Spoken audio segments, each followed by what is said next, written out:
welcome you to the USL Championship playoffs presented by Phil Long. It's a Western Conference quarterfinal tonight between the number 2 seed Colorado Springs Switchbacks and the number 7 seeded Oakland Roots from Widener Field tonight. Sean St. Jacques, Jessica Charman, thrilled to be with you with a place in the Western Conference semifinals up for grabs tonight.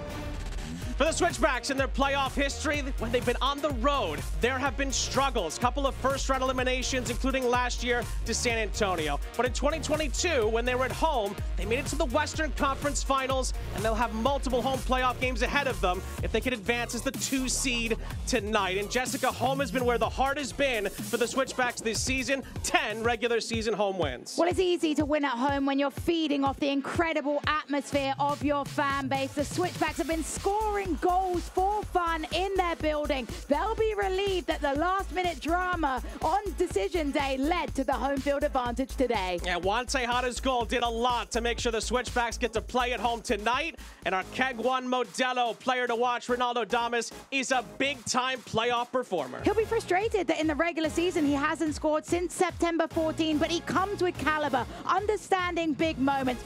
Was a USL Championship winner in 2021. He'll know how to shine in today's stars. For the Oakland Roots, it's a city really on the sporting mend when you look at the big picture. As far as the Roots season is concerned, ups and downs. Noah Delgado dismissed back in April. Gavin Glitton comes in and really started to turn things around during the summer months. But when you look at some of the recent form for the Roots, they haven't been able to pick up results. Unfortunately, when you look to playoffs, how often do we talk about wanting to be a side with momentum? Oakland Roots don't have much momentum after a disappointing September and October. On the flip side, though, today they get graced with a clean slate. They'll want to make sure they can embrace the underdog mentality and potentially force an upset. One thing that could really help is having a big-time player like Johnny Rodriguez. It's his best season as far as goal contributions. And look at the diversity of the finishes. A wonderful little chip here, but he's also so good in and around the 18-yard box. Dynamic runs, understanding where he needs to find himself to get a little tap in. A quality player that can really shine. It's do or die for these two teams in the Western Conference tonight. The winner moves on to the Western Conference semifinals, and the loser has their season end at Widener Field tonight. USL Championship playoff drama, and it's coming up next. Injured in a crash? Get McDivitt and you get a firm dedicated to every single detail of your case. We have the knowledge and resources to investigate the crash and your insurance company's small print. Details matter. That's why we dive deep into every aspect of your case. This gives us the firepower we need to make the insurance company pay you the money you deserve.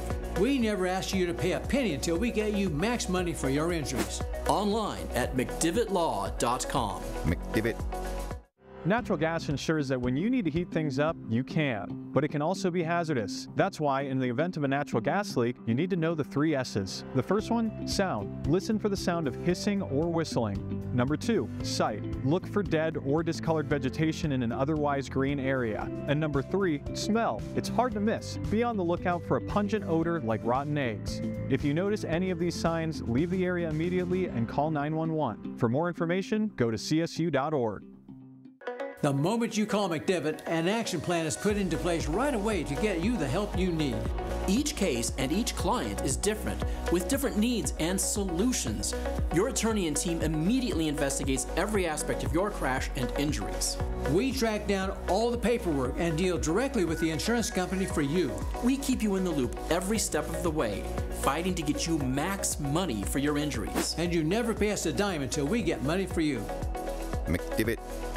Colorado Springs Utilities serves electric, gas, water, and wastewater. If you combine all 4 services, you're paying around 11% less than anybody else on the Front Range. Water is the only one of our 4 services where you pay more. Since we have no river systems of our own, more than 70% of our water comes from Colorado's West Slope. Colorado Springs Utilities has delivered all 4 of these services safely, reliably, and at the best value to you for the last 100 years, and we will continue to do that long into the future.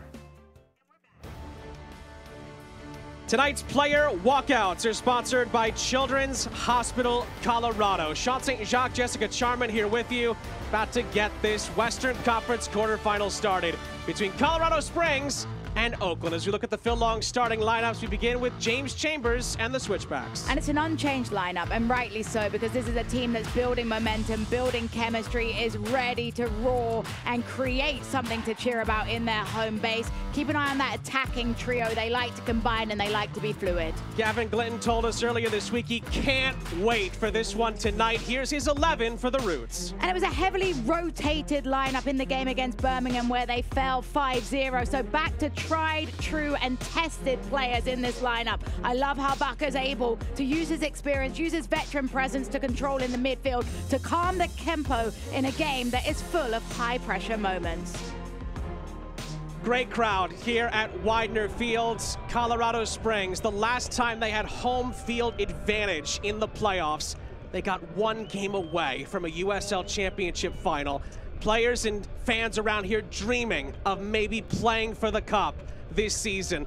For Oakland, they didn't make it to the postseason last year. They missed it by just a point. They're back for the first time in 2 years, and they're in a position as the 7th seed where they've never lost in the USL Championship playoffs in the past. 2 times prior, they've been the 7th seed. They've knocked off the 2 seed each of the last 2 times. Something's got to give, and we can't wait for a big helping of playoff drama here at Widener Field in this Western Conference playoff in the USL Championship. The winner advances to a conference semifinal, and the loser's season ends tonight. It can't get much more dramatic than that. The Switchbacks will be in black and blue. They'll kick us off, and they'll be going from left to right as this Western Conference quarterfinal is underway in the USL Championship playoffs. It's the 7th all-time meeting between the Switchbacks and the Roots. Colorado Springs tends to dominate this series, especially of late over the last few, but Oakland are hoping to turn the tide tonight and pull off what would be another remarkable first-round upset in the playoffs. But it's a huge first 5 minutes for Oakland. They have to be able to withstand the pressure. Don't concede early, grow in confidence, try and silence the home crowd any way you can. James Chambers and the Switchbacks looking to get right onto the front foot. They like to be aggressive at home early and often. Speedy Williams looking to move them right into the attack, trying to thread the needle on this near side. Oakland has it covered, and they clear it back from Matt Mahoney, who hasn't missed a minute in a Switchbacks kit in the league this season.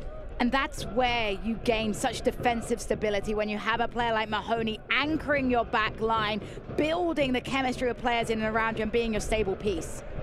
Abdu Njai is our head official tonight. He's in yellow. Lets that challenge go for Colorado Springs.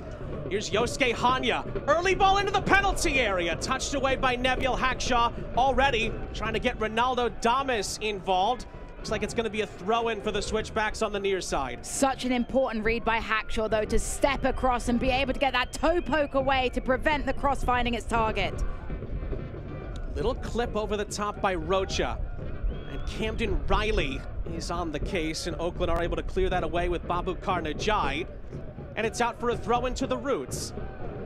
And I think these are the moments that Oakland Roots just take their time. You're seeing the experience come into play, slowing the game down. You've just had that flustered moment where you're on the back foot. You've just had a dangerous delivery into your box. Take your time, try and control the ball, try and get a couple of touches positively around. Damas with the pressure. Of course, everyone that follows this league knows of his playoff acumen. A champion with Orange County back in 2021, led them to the crown, including a wonderful performance at the Tampa Bay Rowdies in the final. Scored late dramatic goals for the Loyal last season in the playoffs for San Diego, despite them going out early to Phoenix. And those things are muscle memory. When you're a player that's able to always rise to the occasion, never flusters or dwindles under pressure, he's a player that they'll look to lead their line, and you've already seen it in the press. There just seems to be a different energy in the way that he's leading that front line tonight. And Oakland's playoff history is really fascinating. When you look at the USL Championship era of the club's history, they just missed out by a point a season ago. El Paso beat them on the final day, and they didn't make it the other 2 times they've been in. They've been the 7 seed. They've gone to play the 2 seed, and they've won both without conceding a goal in either as well. They beat San Diego a couple of years ago by 3-0, and they took down that incredible Mark Lowry side for El Paso Locomotive in their first ever USL Championship playoff game back in 2021. And it feels like it's part of their DNA to thrive as the underdog, to embrace the adversity, to embrace the doubters. Here is Yosuke Hanya for the Switchbacks, and he wins a corner on the near side. He's brought to you by T. Rowe Price. Invest with confidence. And he's been such a good player. Yosuke Hanya came over from Colorado Rapids 2 during the offseason at MLS Next Pro, and it seems like every goal he scores of the highest quality as Tyreek McGee stands over his set piece. The Jamaican flashes it across. It's headed away by Johnny Rodriguez. And Colorado Springs are going to reset all the way back with Duke Lacroix, the Haitian international. But it's good patience and understanding, not to have to rush it and put it back into the area, to just enjoy this possession, drop players in, and keep the ball away. Of course, for Colorado Springs, couple of first-round eliminations last couple of seasons. They lost to Ronaldo Damas in Orange County back in 2021. They were up a man in that game. Ronaldo Damas and company in Irvine held out to win by 1-0.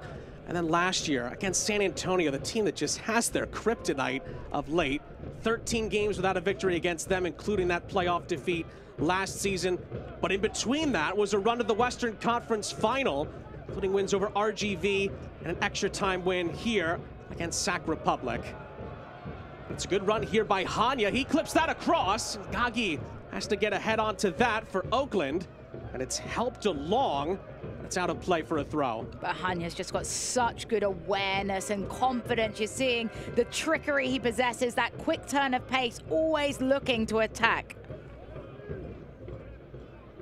Speedy Williams, of course, was on those great Lou City championship teams back in 2017 and 2018, around that era. Cross into the middle from Rocha, cleared out by Riley. Quick look at tonight's injury report. It's presented by Common Spirit Health. Jonas Fjellberg, really the only notable not in the squad tonight. Had a good season for Colorado Springs. James Chambers saying not fit enough to play tonight. It's a tough blow to not be able to be selected, but I think that tells you they've got one eye on the prize, one eye on the next game. No point rushing it if you believe you're going to get an opportunity in the semifinals. Here's Jairo Enriquez.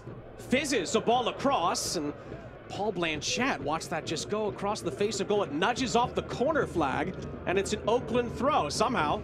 And you're seeing Colorado Springs right now execute a little bit of a press here because it is such a deep throw by the corner flag. It's worst nightmare stuff really for Oakland Roots, who thought they were going to have a goal kick, an opportunity to clear their line. Now you see them getting pinned in, and you're seeing Colorado Springs really try and squeeze and press and force a turnover.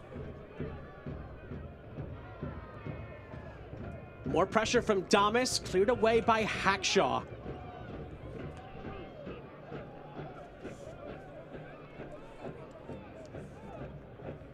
Christian Herrera, the only other player for the Switchbacks who hasn't missed a minute of action in the USL Championship this season. Gets it to Matt Mahoney, the two Iron Men in James Chambers' side. Time and space for Lacroix. Matt Real helps it along, and Enriquez gets involved in a little bit of a shoving match there. Referee acknowledges it. Play continues. It's fluttered up ahead for McGee. And the experience of Rafael Baca and Rasmussen get it up the other end, looking for Rodriguez. Mahoney, not the best of touches, but Herrera just about gets it away from Rodriguez, who has hands on heads. But that's the dynamism from Rodriguez that we talked about in the open of this match. The comfortable nature that he has, trying to break between center-back pairings. They'll look to unleash him more during this game with those long direct through balls. McGee marauding. And clipping it towards the far side. And there's going to be enough on it for Enriquez to save it, but it's out for an Oakland throw. But more brilliant soccer IQ there on that side of the field, because he understands that if you give a goal kick away, it's a long ball clearance. Now we can execute our press again. Damas can try and press the line, and we can try and force a turnover. They end up earning a throw-in, which they would have never got if they'd let it go out for a goal kick. That's good extracurricular work rate.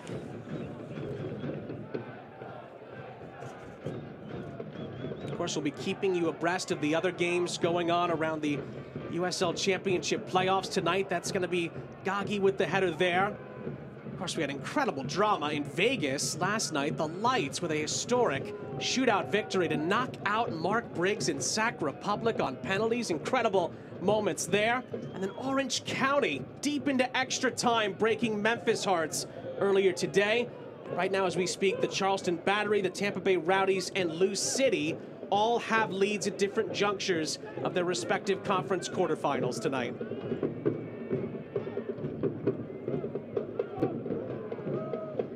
Speedy Williams gets the Switchbacks moving in the right direction. Lacroix out wide. Real trying to thread the needle. It's going to end up into the waiting arms of Paul Blanchett, who's been one of the best goalkeepers in the USL Championship over the last few seasons. And he's an experienced goalkeeper, and that's what you need between the pipes in a moment like this. You need a composed goalkeeper that understands the high stakes, that's consistent. Consistency in goalkeepers is such a key attribute. Doesn't matter if you're going to make 5, 6 wondrous saves, if you're going to let in something simple. Blanchett brings the consistency and experience to the table. Could be a chance on here for Oakland. And the early ball into the penalty area is going to go out of play. Rodriguez and Rasmussen were making good runs, but there's no link up in the end.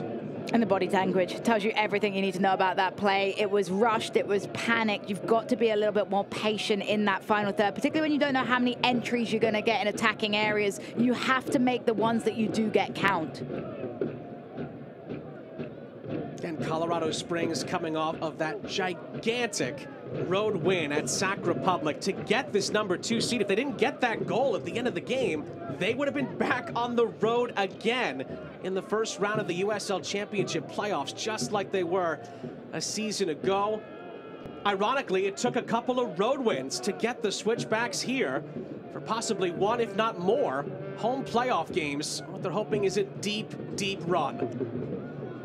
And Enriquez places that into the middle. It's going to go out for a Pepsi corner. Pepsi, that's what I like. And the Switchbacks stay on the front foot. But it's more good defending and positioning from Hackshaw in and around the 18-yard box. It's a little awkward. He's off balance, but he's still able to get the knee on it to dispossess the way it goes. Yep, got it. So McGee will come over to take the Pepsi corner on the far side.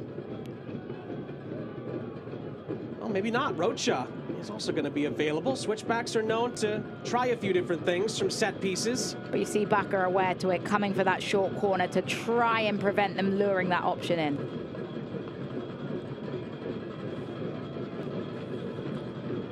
Switchbacks looking to land the first blow in this conference quarterfinal. Rocha's ball in is a good one, and it was headed down. Handball appeals come in from the Switchbacks players. They're waved away. Baca leads the Roots up the other end and is able to thread the needle for Sinisterra. Baca, formerly of Monterey Bay, switches the attack onto this near side. Ajayi's ball into the middle, headed down, and it's going to be comfortably taken by Jairo Enriquez.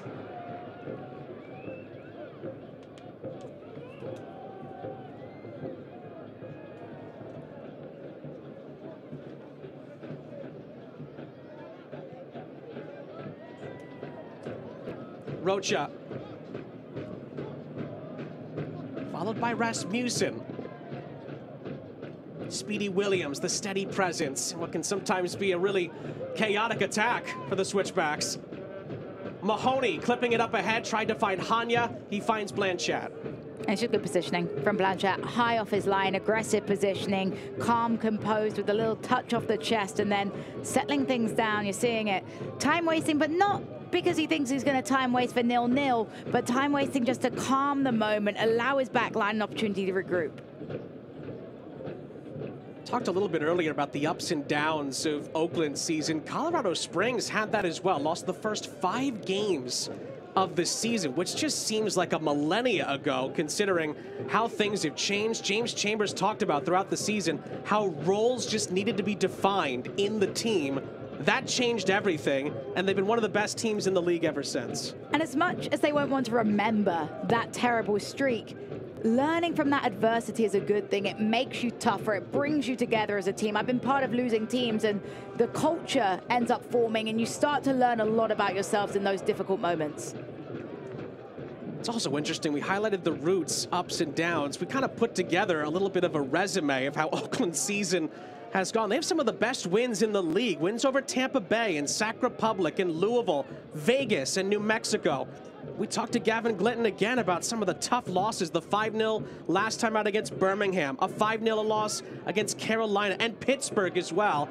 They're still trying to figure out some things defensively, but it's a new season. That's the big thing that Gavin Glinton stressed to us, and he's confident in his group. And this Oakland Roots side, if you're a neutral, it's always entertaining. You're always on the edge of the seats, but I don't know if it's quite as enjoyable for the fan base, never knowing which side is going to show up. The good news is, as we've mentioned time and time again, it doesn't matter how your form is. It doesn't matter what the scoreline was in your last game. You have a clean slate, and Glinton told us, I understand this pressure, and we embrace it as players, and we just can't wait to get on the field.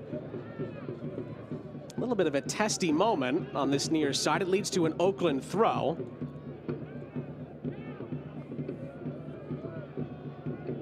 Again, we talked to a few people around the Oakland team this week, and it was kind of more of a sigh of relief that Oakland made the playoffs this year because of what happened last year, because the years that they did make it, it was more of a second half surge instead of kind of a holding on to a playoff spot.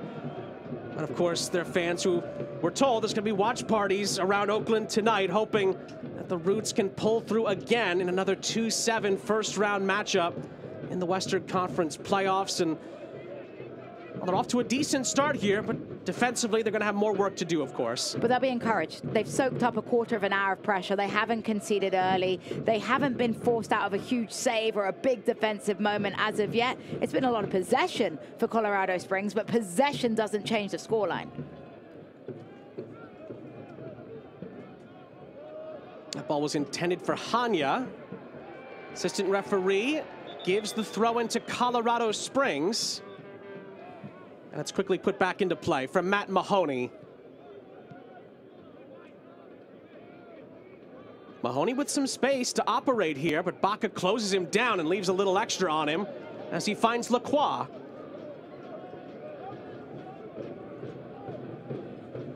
Real for Williams. Speedy Williams hasn't scored this season, but does have 4 assists for Colorado Springs.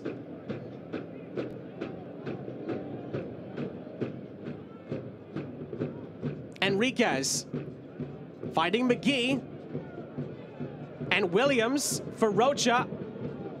Rocha clipping one in, and Enriquez, well, he certainly floated to try to get to that, but could not get his head onto it. It was such an awkward one in terms of the timing from Enriquez as we take another peek. It's a ball that's hung in the air by Rocha, and you just see it here. He just doesn't time his jump quite right and ends up just trying to get some extra hang time. But encouraging signs is Enriquez. If he times his runs better, he's got a header on frame. 2 goals and 2 assists for Jairo Enriquez in front of this Widener Field crowd this season. He actually scored the goal of the season last year in the USL Championship, a bicycle kick goal here. That just blew the roof off the place at the time. And of course, has had plenty of not just great moments with the Switchbacks, but of course he's well capped for El Salvador in CONCACAF play as well.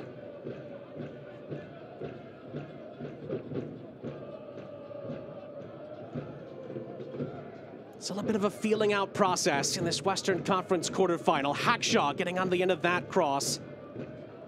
Enriquez picks up the pieces for Real. Time for Tyreek McGee to turn. He loves that left foot, doesn't get a chance to release anything on it. McGee cuts it back. Plays in Rocha. Rocha for Hanya. Hanya for Damas. And Damas sends it into the Widener Field crowd. It's a really frustrating one for Damas in the end, but it's Rocha involved in the build-up play yet again. Hanya with a beautiful square pass, waits it nicely, and then in the end, it's the body positioning of Damas leaning back, skies it over. It's also good pressure from Hackshaw, who steps immediately to try and make it a more difficult finish and ends up thwarting Damas's focus in the moment.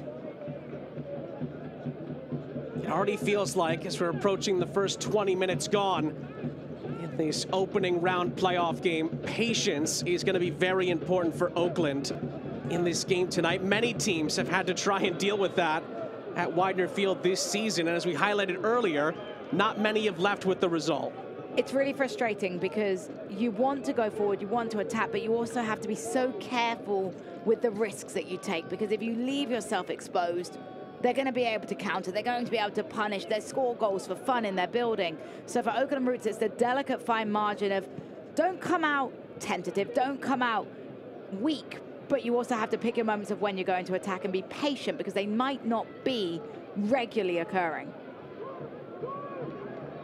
Pressure there from Rodriguez and Sinisterra. You could see Rodriguez trying to have his team move up a little bit more, and now the Switchbacks have some space to stretch their legs out with McGee.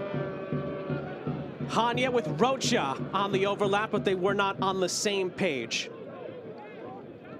Hanya with a rare misplay, just overcooking the pass forwards, but this right-hand side has been where the Switchbacks have seen a lot of their success over the first 20 minutes or so of play. You're seeing Hanya getting lots of touches on and then building up with Rocha, trying to connect, trying to find, and if they're able to get on the same page and combine on this right-hand side, the result could be deadly. 13 goals for Colorado Rapids 2 last season in MLS Next Pro. This season, he's had 5 in the USL Championship, and they've all been excellently taken.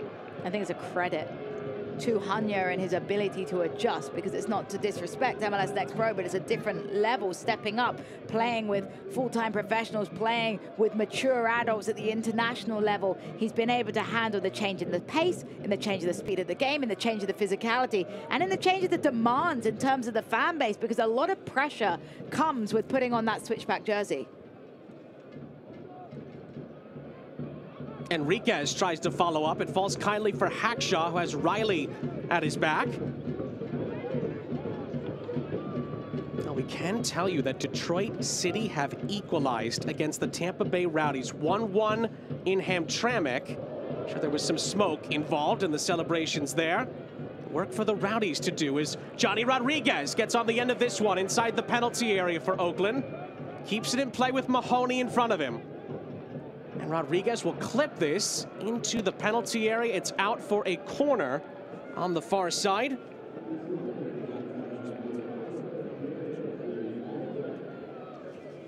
It's a McDivitt Law Firm corner. We're in your corner. Wonderful work from Rodriguez, and this is where he's such an exciting player, because he's given the free reins. He's allowed to pop up anywhere he wants on the field, and this time used the cross into the player to earn a set piece. And set pieces are going to be very important for Oakland tonight, because as we mentioned, they may not get too many opportunities in the run of play, so the service has to invite an opportunity in front of goal.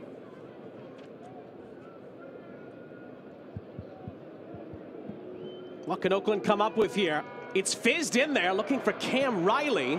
Switchbacks get the head onto it, and Enriquez hoofs it forward. Really important header away by Mahoney at that front post area.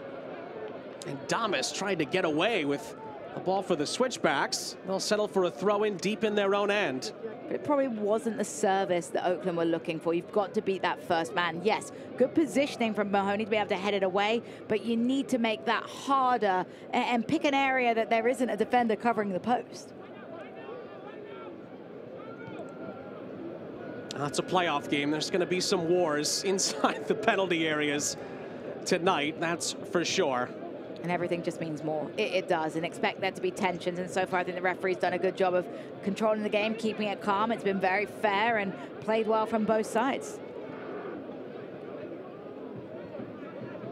Again, we talked about it earlier, already an upset on this end of the bracket. in the USL Championship playoffs with Orange County, at least a seed upset, going to Memphis and winning in extra time. That scoreline, a heartbreak for Memphis, who played with 10 players for an extended period. To be so resilient, and then with moments to go before you force a penalty shootout, to have your heart broken, tough call for Memphis.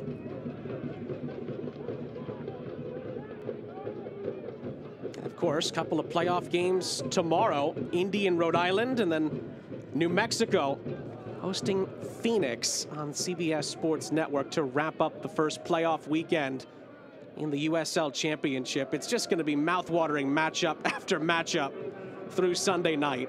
Bracket didn't disappoint one bit, and yeah, who knows what's going to happen here. It's an even one, and as we've talked about, the underdog mentality of Oakland has done itself well in the past. Nice layoff there, looking for Zach Sandy. And Rafael Baca emerges with possession for Oakland. Here's Riley. And Riley, was he bumped into there? Referee allows play to continue. You hear the fans, what they think of it. Gomez helps it along for the Roots. Gagi up ahead.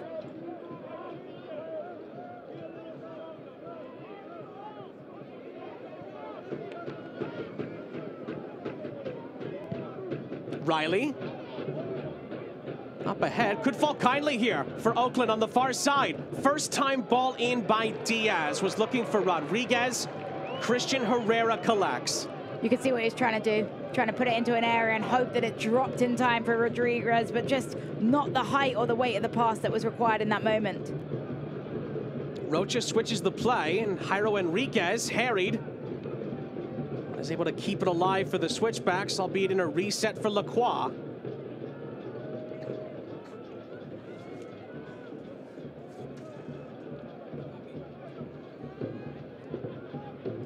Mahoney. Hanya.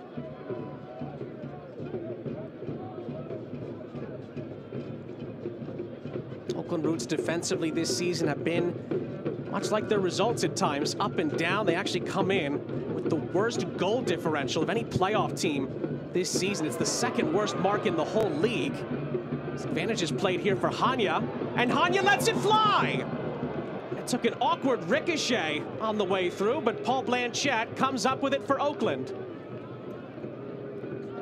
Hanya with that tight ball control. Watch his little juke to create some space, and in the end, it just lost all its velocity on its way, but an amazing first little cut to create the space to earn the shot.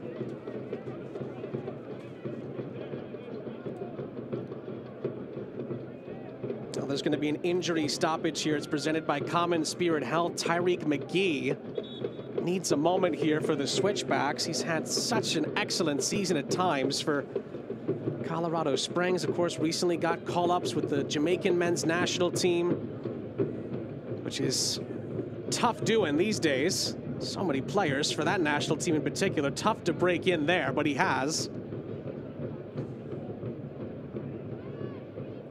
It's just a really tough thing to see for McGee, though, and hopefully he'll be okay, because a player that you don't want to see down on the ground this early on into such a key game. 3 goals this season for Tyreek McGee. And, you know, we highlighted earlier, you know, the ebbs and the flows of a USL Championship season. These two teams have really kind of epitomized that. And Gavin Glinton, of course, who didn't start the season as the head coach. I think that enough talks about the differences in a season. Noah Delgado was let go back in April, and we briefly talked about this earlier, but it's been a bit of a Jekyll and Hyde story. The notable wins are impressive. They beat Louisville when they were at their peak earlier in the season, and they still might be, of course. New Mexico, that big win at Vegas that basically clinched a playoff spot. They beat Sac Republic, but they've had multiple 5-0 defeats, and couple of games where they had a man advantage and didn't get any points as well. But I think what stands out to me is that you shut out Louisville, you shut out New Mexico, but then you concede 5 against Birmingham, who have nothing to play for on decision day. It's just up, it's down. You don't know which side you're going to get. In playoffs, you have to be consistent. There's no escape if you're not consistent. If you lose, you're done. So they're gonna have to find a way, some way, somehow in this game to build momentum and create. And just to back up the point, the history for Oakland in the USL Championship playoffs would tell you they do find a way to do that in this particular fixture, in this particular seeding matchup. We'll see if history repeats itself again tonight. Back to live action. It's a chance here for Sinisterra. He threads the needle. Rasmussen looking for space here. Rasmussen! Oh, it's deflected over the top and out. And actually, it didn't take a ricochet off a Switchbacks player in the opinion of the referee. We may look back on that. Here's the replay. It's a beautiful ball into Rasmussen, and his first touch is a little heavy, but the way he settles this and is able to spin 360, looked like it might have got a touch off of the dangling leg of the defender, which would explain the way that it fell. I think Rasmussen is rightly frustrated that he didn't earn a corner kick in that moment. There's going to be times where Oakland are going to have few and far between opportunities. That was an opportunity that they did not get to go their way.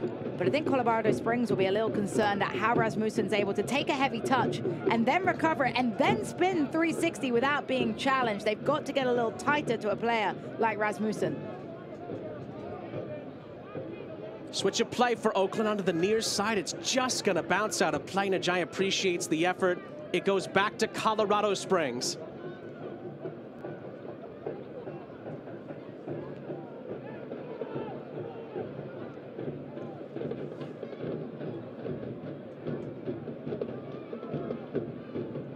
Zach Zandy, of course, missed so much of last season with an injury, and my goodness, did they miss him, but he's been right back to his fantastic form this season. It took him a couple of months, and James Chambers talked about this throughout the season, to get back to where he really left off before the injury, and well, he's back to his best, and he's a cornerstone piece, and James Chambers has also echoed this all season. He's one of the most underrated players in the league, doesn't get the love that James Chambers and the rest of this Switchbacks organization feel that he deserves around the league. And it can be so hard bouncing back after a serious injury. It's not just the physical side, it's the mental side, but it feels like he's been able to overcome that now and is finding that confidence. In the same vein, sometimes you don't mind when your players slide under the radar and they don't get as much appreciation. It's good in multiple ways, whether it's about the way the opponent sets up against you or the fact that you can hold on to an underrated player for longer to build that chemistry with your side. Zach Zandy's been on some really good Switchbacks teams here over the years. He has 8 goal contributions this season for James Chambers. Sinisterra plays it across, but it is going to go out of play. It's a goal kick for Colorado Springs, and as it goes out of play, we've been given another playoff update. Ben Pierman's Charleston Battery holding on by a 0-0 to knock out Bob Lilly's Pittsburgh Riverhounds. You talk about a USL Championship chess match of 2 incredible minds of the game. But the Battery, who made it to the final last season, are back in an Eastern Conference semifinal this season.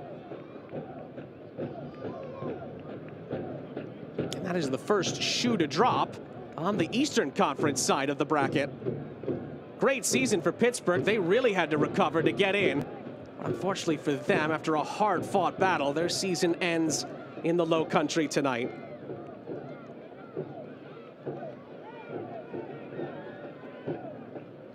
Everyone talking about how great and historic that Louisville season has been.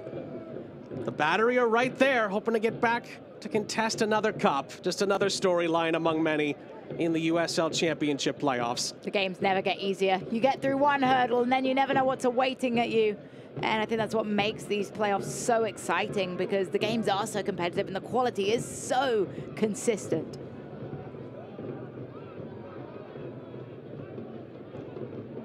McGee slows it down here for Matt Mahoney. Still looking for the first big moment in our Western Conference quarterfinal.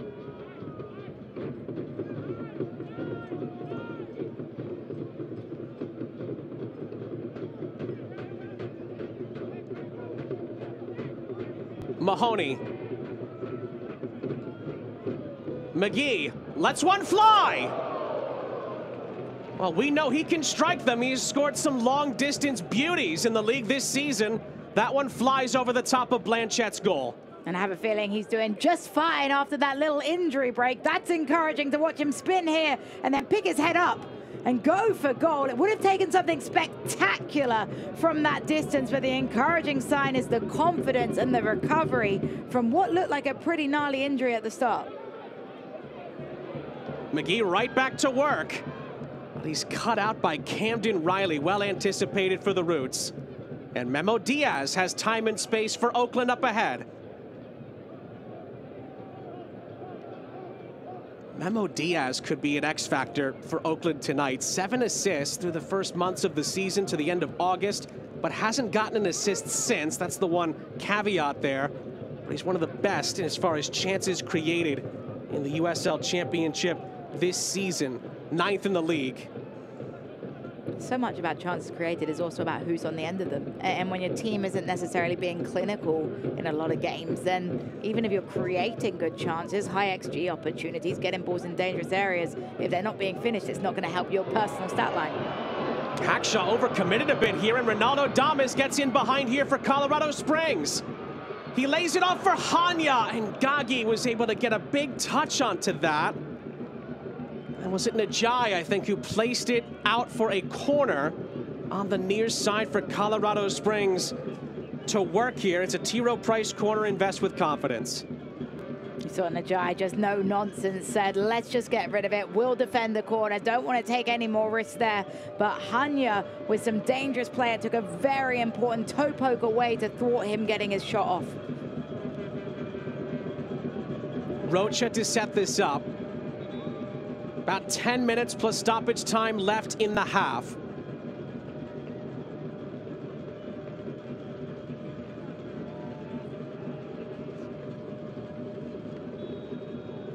Abdou Njai just having a word with, I think it was Matt Mahoney inside the penalty area. Rocha's ball in, is heading down, and Blanchett saves off the line. Well, it was tough to tell who actually got the touch. But how big was that from Blanchett? My goodness. What a delivery from Rocha. I think it ended up coming off the back of Hackshaw's head. Would have been an own goal. What a reaction from Blanchett. We talk about big-time goalkeepers, consistent goalkeepers. A huge moment with the footwork across the goal to be positioned correctly and stand strong. Hackshaw clearly didn't know much about it. Blanchett saves the day, for now at least, for the Roots.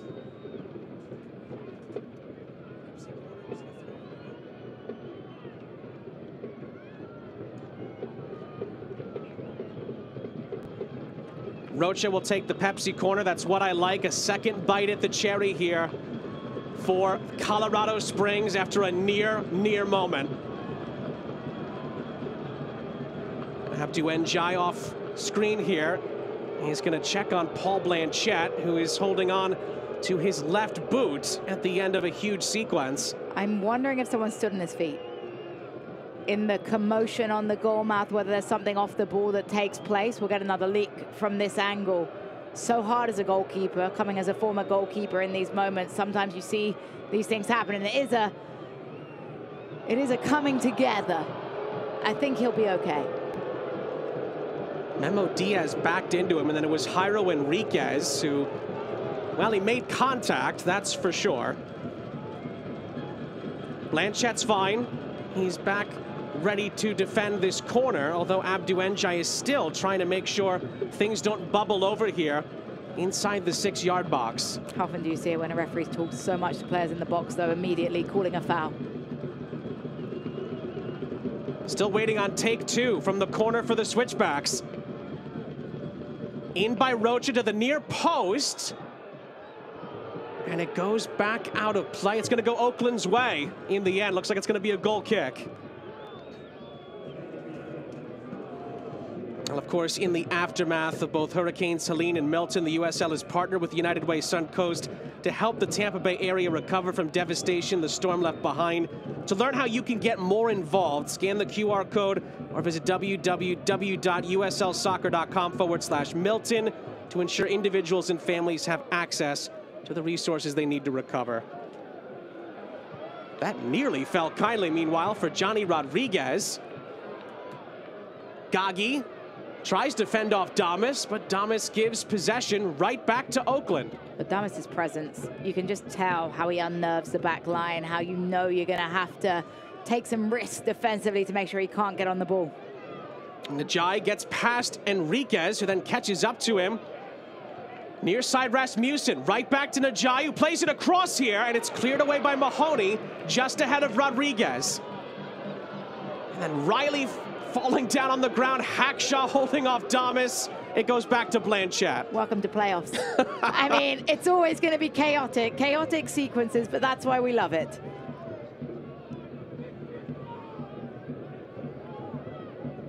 That big Blanchett reaction save off the Hackshaw ricochet has been the biggest plot moment to this point. And with the forward line that Colorado Springs boasts, I don't think you would ever imagine that the biggest opportunity would come off the potential own goal chance.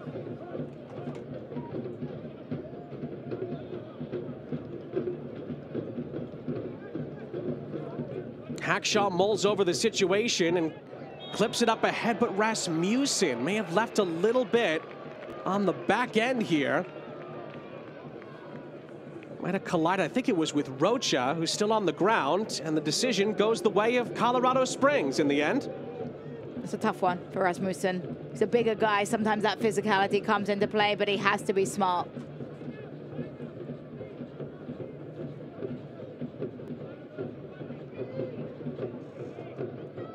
Here's Mahoney. Switching the point of attack.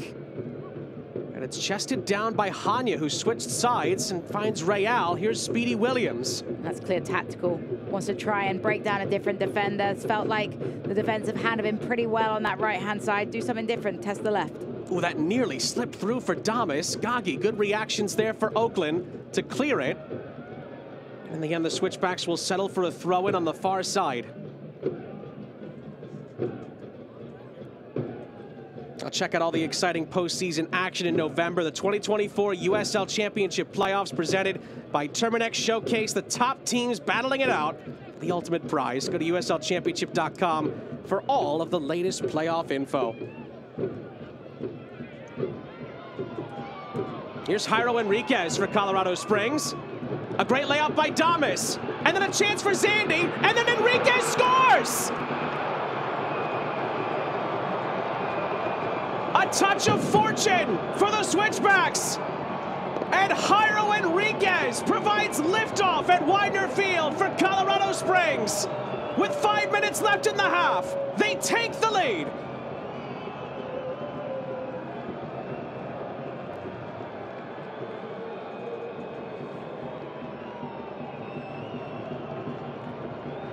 Enrique starts this entire phase of play, tenacious, battling, just trying to make sure he can cling on to possession. The little give and go, a deflection finds him, and then a rocket into the back of the net. The way he strikes this ball so sweetly, it's always going to find the back of the net. You can see the appeals from Oakland Roots. They feel like it should have been offside, but in the end, it just falls into the path. And Enriquez with a great finish. Just 2 goals in the regular season for Jairo Enriquez. He scores a priceless playoff goal presented by Centuries Casinos, your hometown casino. Welcome to the winner's zone. That's the first big moment of the night. It's absolutely massive. But what I love about it is he starts the play. He gets it all beginning with the dispossessed, with that confident dribble forwards, and then the really good give and go in and around the 18-yard box. Was it fortunate that the deflection found him? Absolutely. But sometimes when you're playing well, when you're feeding off the emotion of your crowds, things start to go your way.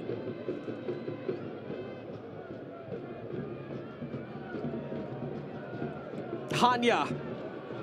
That's going to be a Switchbacks throw on the far side. Well, we've seen Colorado Springs have to work very hard at home for results at times this season, but when they score the first goal, that could spell very, very bad things for the opposition. You can look there at the record when Colorado Springs scores first this season. They've only dropped points 9 times. They've won 14 of them. And Oakland On the other side of things in this road playoff game, not very good. You can look at the numbers there. When conceding first, those are just numbers. It's a playoff game, of course. You tend to leave those off to the side. But Colorado Springs, when they score first here in particular, tend to do well. But for Oakland, it's about making sure you stay compact for the next 5 minutes. You cannot afford to make this even worse. You can't afford to concede a second. Nice run up ahead to find Baca by Sinistera, and it's played up ahead for Rasmussen, who's going to keep this in for Oakland. Can the Roots find a riposte here? Najai for Gomez. Riley resets for Hackshaw. 2 minutes left in the half.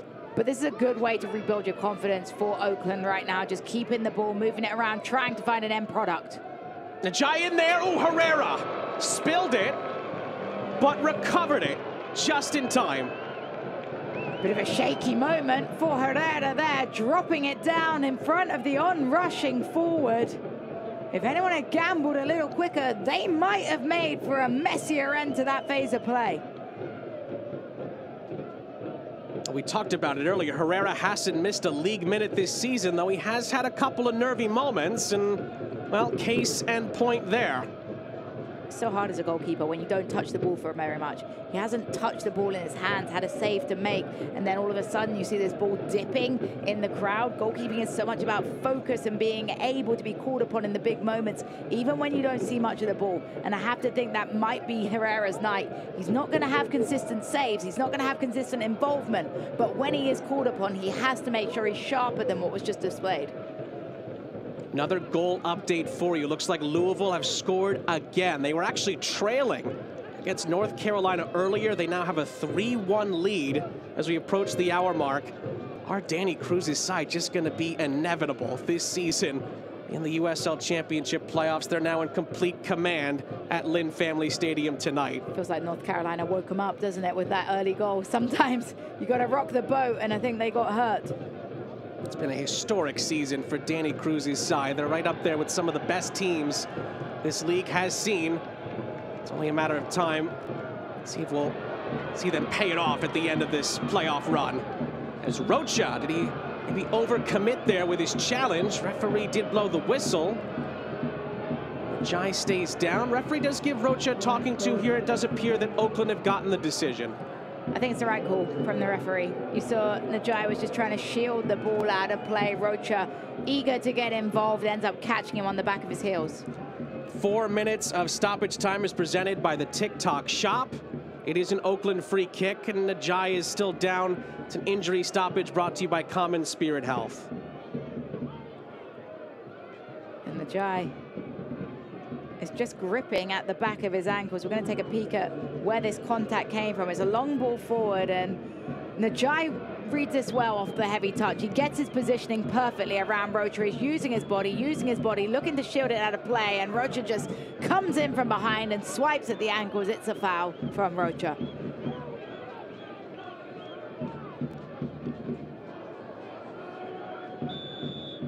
Looks like it was just a talking to from Abdu Njai. That's been the theme from him in the first half. And I think that's important from a referee, because the last thing you want in a playoff game is to become the statement as the referee. You don't want to be the main talking point.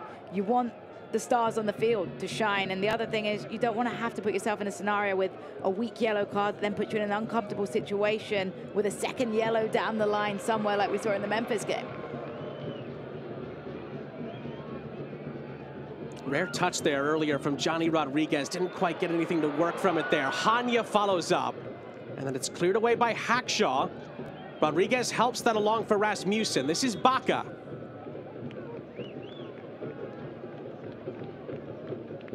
Oh, and the whistle ended up going there. Looks like the offside flag may have gone up there against Rasmussen. So the attack fizzles out for the Roots.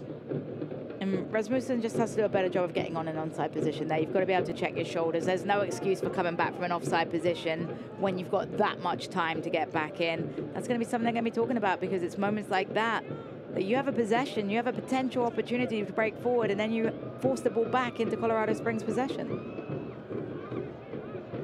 Final 2 minutes of the half. The goal from Jairo Enriquez has Colorado Springs ahead in this Western Conference quarterfinal. McGee switches the point of the attack out to the far side. Yosuke Hanya clipping it towards Ronaldo Damas, and it's caught cleanly by Blanchett. And Blanchett tried to release it early. It actually does squirm its way through to Rodriguez. Fortunate break there for the Roots. Rasmussen finds Rodriguez somehow, and the attack continues. It's unorthodox, but it's effective right now for Oakland. Still time for the Roots to land a late first half blow here.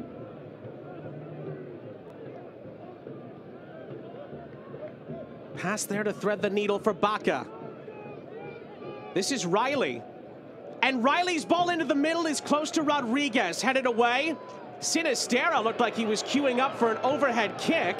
It's cleared away to Hackshaw.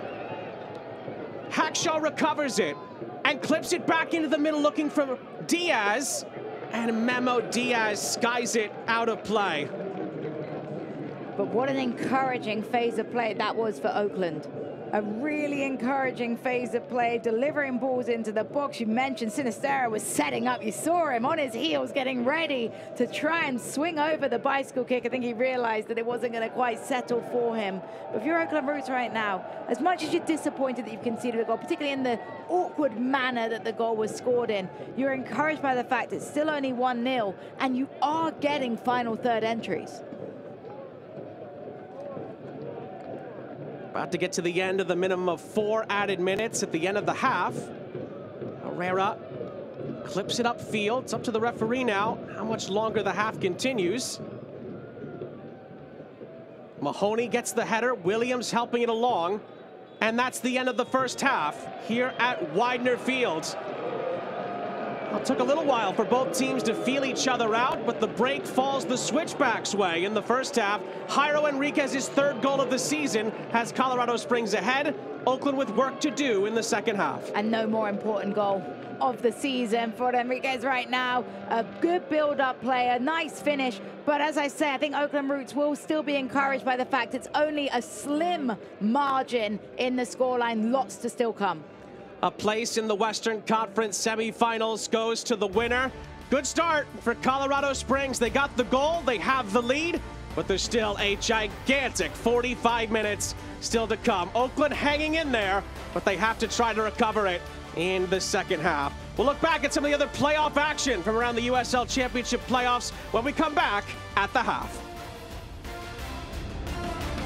Injured in a crash? Get McDivitt, and you get a firm dedicated to every single detail of your case.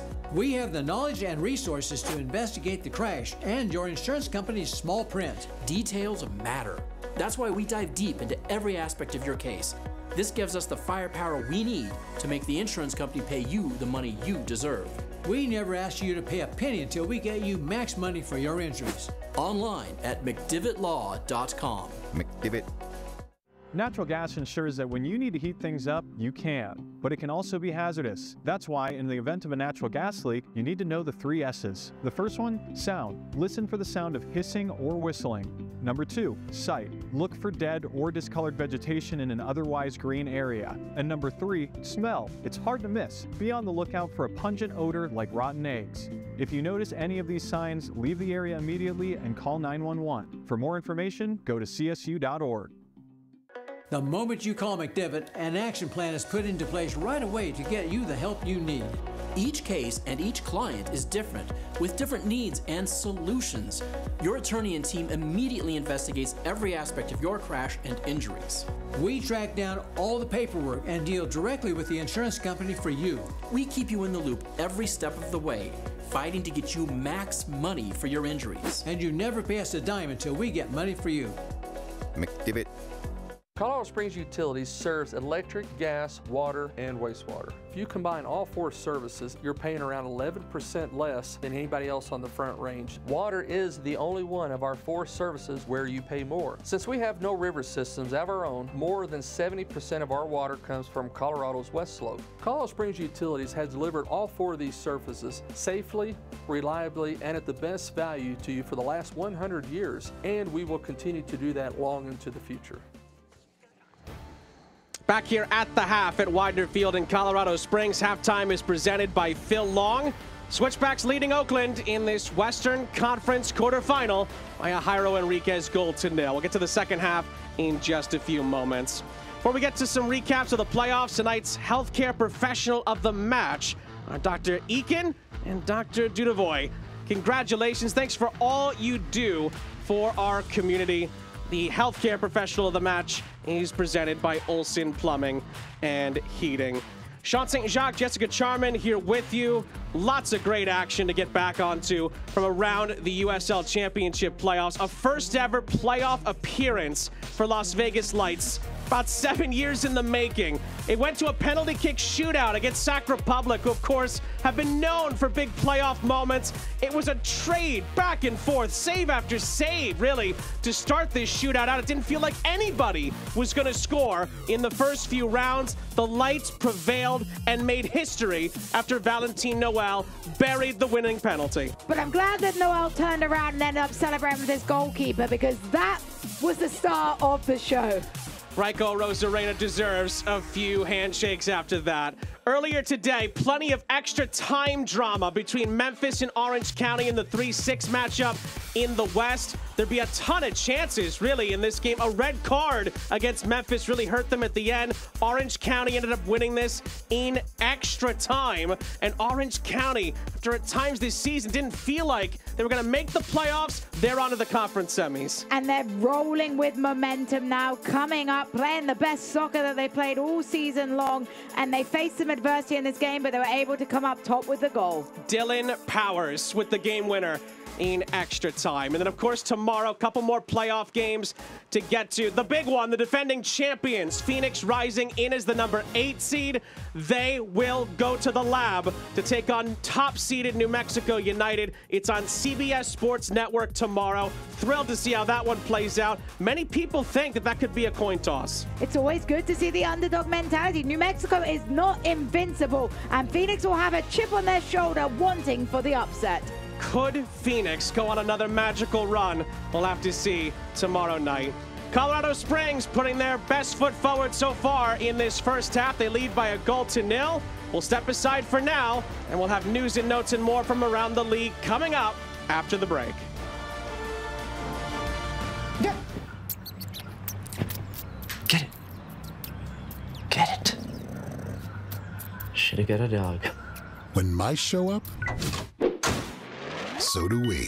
Terminix it.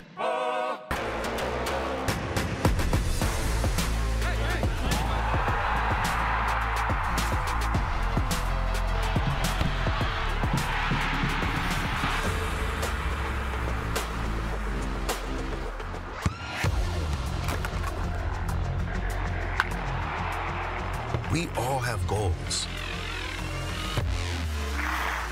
But let's be honest. Most of us aren't going to be professional athletes.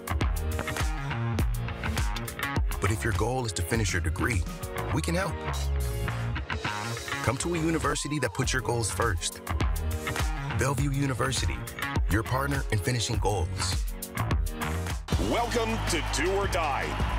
Welcome to stories that give meaning to it all. The juggernaut chasing history. The hero hoping for a Hollywood ending.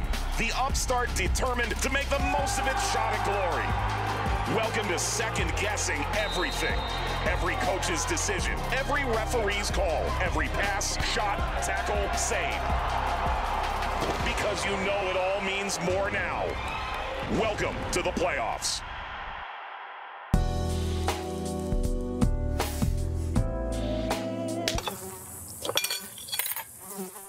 When mosquitoes show up, so do we. Terminix it. Yeah, I said what I said. I'd rather be famous instead.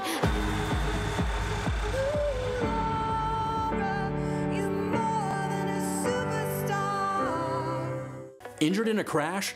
Get McDivitt and you get a firm dedicated to every single detail of your case.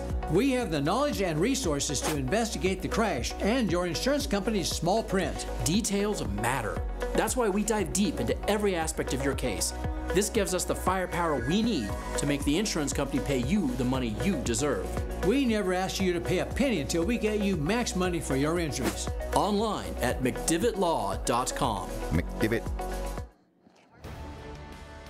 Sean St. Jacques, Jessica Charman back here with you on the Phil Long halftime report.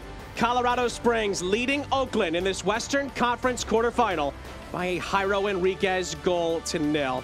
Huge 45 minutes coming up, but first, news and notes from around the league brought to you by Tiger Balm. Golden Awards, big time season, of course, a record-breaking goal-scoring season for Nick Marcanic. Noah Fuson from Rhode Island just about getting Golden Playmaker as well. And of course, one of the big storylines, not just what Louisville has been doing, 16 wins out of 17 at home this season. The East versus the West so far this season has kind of gone the Eastern Conference way. We'll see how it plays out as the playoffs move along. And of course, we've been keeping you up to date on the other scores around the Western Conference playoffs. Big win earlier today. We talked about an extra time for Dylan Powers in Orange County. Historic win on penalties for Dennis Sanchez in Vegas to get their first ever playoff win. CBS Sports Network tomorrow night, New Mexico, Phoenix, at the Lab. Be there or be square. Number 1 versus number 8 in the Western Conference of the USL Championship. Charleston have beaten Pittsburgh. They advance to the conference semifinals. Extra time upcoming between Detroit and Tampa Bay. More drama unfolding in Michigan. Louisville treading water early. They're now up 3-1 against North Carolina. And of course, we'll have Indy against the inaugural side, Rhode Island, playing their first ever playoff game. That's going to be tomorrow in Indianapolis on ESPN+. Before we get back, of course, for the second half, a chance to really look at the playoff bracket presented by Terminex. The winner of our game between Colorado Springs and Oakland has a date with Orange County in the conference semifinals. Both of these teams have plenty of history with Orange County in the playoffs. This is what it looks like live right now. And I think what's exciting about that is you have the opportunity to potentially play a lesser seed. It's not Memphis, who were a more dominant team throughout the season. So the most important thing, though, for both these sides is they are aware of 45 minutes of soccer to play, focusing on what's ahead. And again, there's no reseeding, so the Switchbacks would host in the second round against Orange County. Orange County would host Oakland if Oakland would get through. Still 45 minutes to decide it. Switchbacks lead at the half. Second half is coming up after the break. Injured in a crash? Get McDivitt and you get a firm dedicated to every single detail of your case. We have the knowledge and resources to investigate the crash and your insurance company's small print. Details matter. That's why we dive deep into every aspect of your case. This gives us the firepower we need to make the insurance company pay you the money you deserve. We never ask you to pay a penny until we get you max money for your injuries. Online at mcdivittlaw.com. McDivitt. Natural gas ensures that when you need to heat things up, you can, but it can also be hazardous. That's why, in the event of a natural gas leak, you need to know the 3 S's. The first one, sound. Listen for the sound of hissing or whistling. Number 2, sight. Look for dead or discolored vegetation in an otherwise green area. And number 3, smell. It's hard to miss. Be on the lookout for a pungent odor like rotten eggs. If you notice any of these signs, leave the area immediately and call 911. For more information, go to csu.org. The moment you call McDivitt, an action plan is put into place right away to get you the help you need. Each case and each client is different, with different needs and solutions. Your attorney and team immediately investigates every aspect of your crash and injuries. We track down all the paperwork and deal directly with the insurance company for you. We keep you in the loop every step of the way, fighting to get you max money for your injuries. And you never pay us a dime until we get money for you. McDivitt.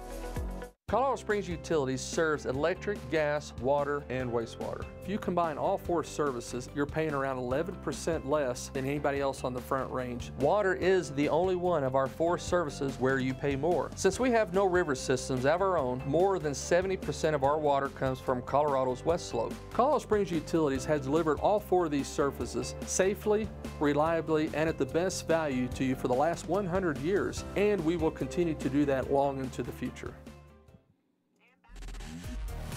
Sean and Jess back here with you. We jump into the Broadmoor Cryotherapy first half highlights from this Western Conference quarterfinal. We begin with Colorado Springs on the front foot. And it was a great attempt in the end, but was deflected away, so it didn't even test the goalkeeper. But Hanya's been a dangerous player to get on the ball. Then we jump ahead, corner here that had an awkward twist at the end. Well, it could have been an own goal off of the back of the head, but in the end, it's really good goalkeeping, a huge save reaction. That was one of the big moments of the game until 5 minutes later, Jairo Enriquez broke the deadlock. And what I love about this goal is Enriquez starts it all with a really good read, a good dispossess. The little give and go here is very nice indeed. Is it an awkward deflection? Yes, but Enriquez is the quickest to respond to the loose ball, and that's why he gets the goal. His third goal of the season, and of course his first of the playoffs, that has Colorado Springs for now ahead in this Western Conference quarterfinal.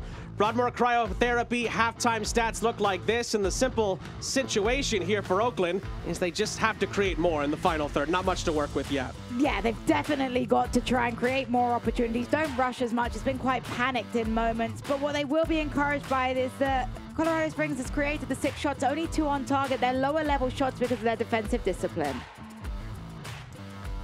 And that leaves us moments away from the start of the second half. A date with Orange County goes to the winner in a Western Conference semifinal next week. And so far, Jairo Enriquez is the man of the playoff hour for Colorado Springs. The Roots will need a recovery in the second half if they are going to pull through in this 2-7 matchup. And well, Jess, we were talking off camera about possible adjustments for either side. What are you looking for? I think for the Switchbacks, they've got to be more patient in the build-up. At times, they're rushing a little bit. At times, they have more time than they think. On the flip side for Oakland Roots, they've got to diversify the attack. It's been very, very one-dimensional in moments. They've looked for that long, direct ball forward, play through the lines a little bit more, have more composure. Well, we will see how it all unfolds in the second 45. Oakland will kick us off to start the second half at Widener Field. They'll go from left to right, and we will see how this all unfolds in Colorado Springs. 1-0 to the good for the Switchbacks. Can Oakland fight back to keep their season afloat? Oakland with just one ever win over Colorado Springs in their history. It was actually last season, June 2nd. To be exact, and the goal scorer, you may have already guessed, was Johnny Rodriguez here at Widener Field. They might need a little bit of a dose of that if they're going to come back here. And Oakland will have a Pepsi corner to work with here. That's what I like. And these are key moments. These are really key moments for Oakland Roots. We haven't seen good enough service into the box from dead balls. We've talked so much about the fact they're not going to get too many chances from the run of play, which is why these are so pivotal with the setup, with the movement, and most importantly, the service. Memo Diaz hasn't had an assist in the league since August. Be a good time to pick somebody out, and he almost did. Gagi, hands on heads for Oakland. It was a whisker away, and Damas emerges with possession. But this is where they're vulnerable. Fortunately for Oakland, Damas decides to reset and they're able to recover. But from one moment of attacking, sending bodies forward, you can become so vulnerable if you don't capitalize on it and you allow the transition in the flip side. Early ball in behind here from Mahoney. Enriquez, it's a lovely little back heel. But Hackshaw gets there ahead of McGee. Recovered by Rocha.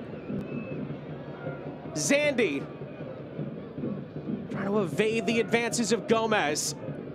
McGee for Williams, fellow countryman licking up there, and then Mahoney recovers.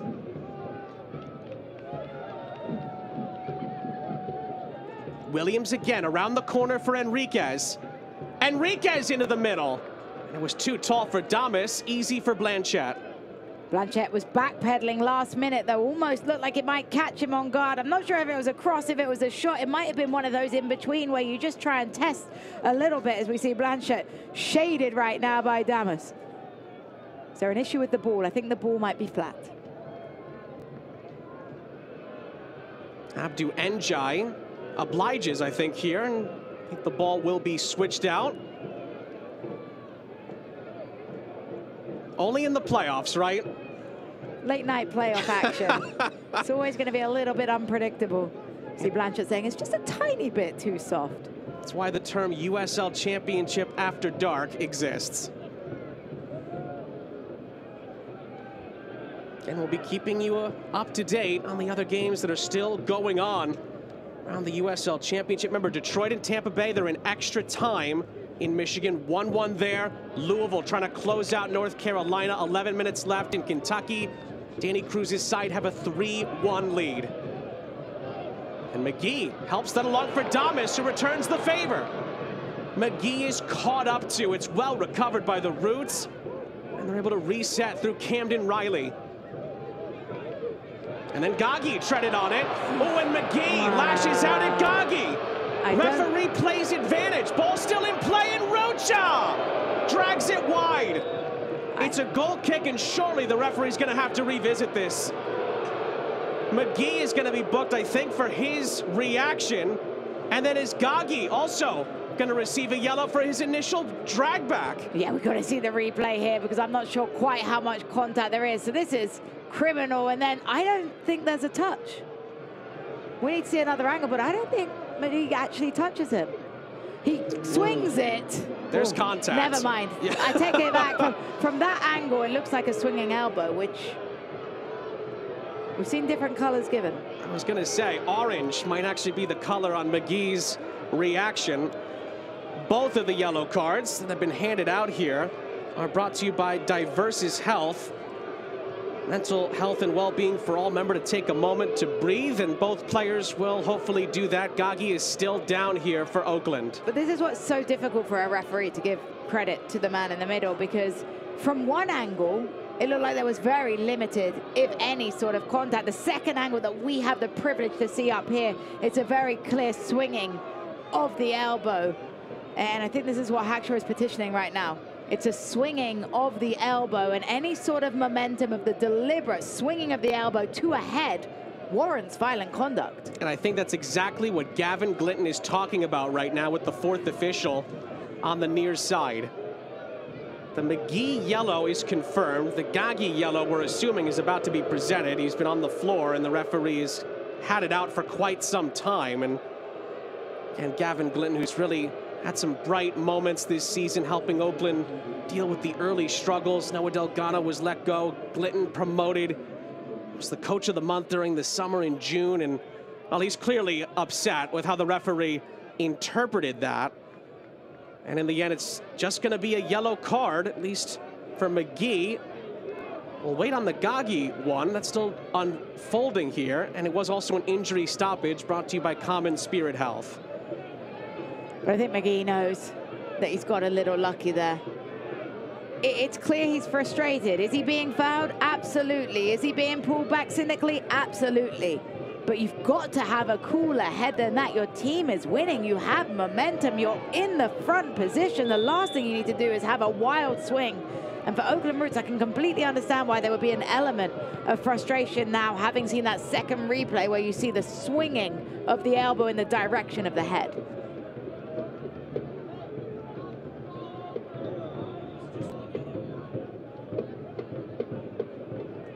Well, now we've been told that Gaggi was not booked for that sequence. Also a peculiar outcome because he clearly pulled McGee back. It's a clear yellow card offense. And he pulled him around the neck area as well. So great point. Did we call it a USL After Dark? We have now, if we didn't already. Another peculiar playoff moment. And Oakland will get the throw. It's a moment that Oakland Roots are going to circle, though. Yeah. If things don't go to plan, if they're not able to fight back, that is a pivotal moment that has gone against them. From the throw, was headed down, a diving header away. The volley is blocked on the edge of the 6-yard box. Rodriguez keeps it alive for Gomez. Enriquez tries to spin out of trouble. He doesn't get it out.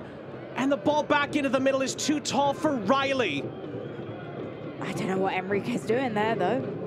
Taking that sort of risk inside this area of the field. We'll get another look at that phase of play. That strike is blocked away, but it's this move in a second. This here. How are you trying to Maradona turn at the edge of your box? Couldn't be me.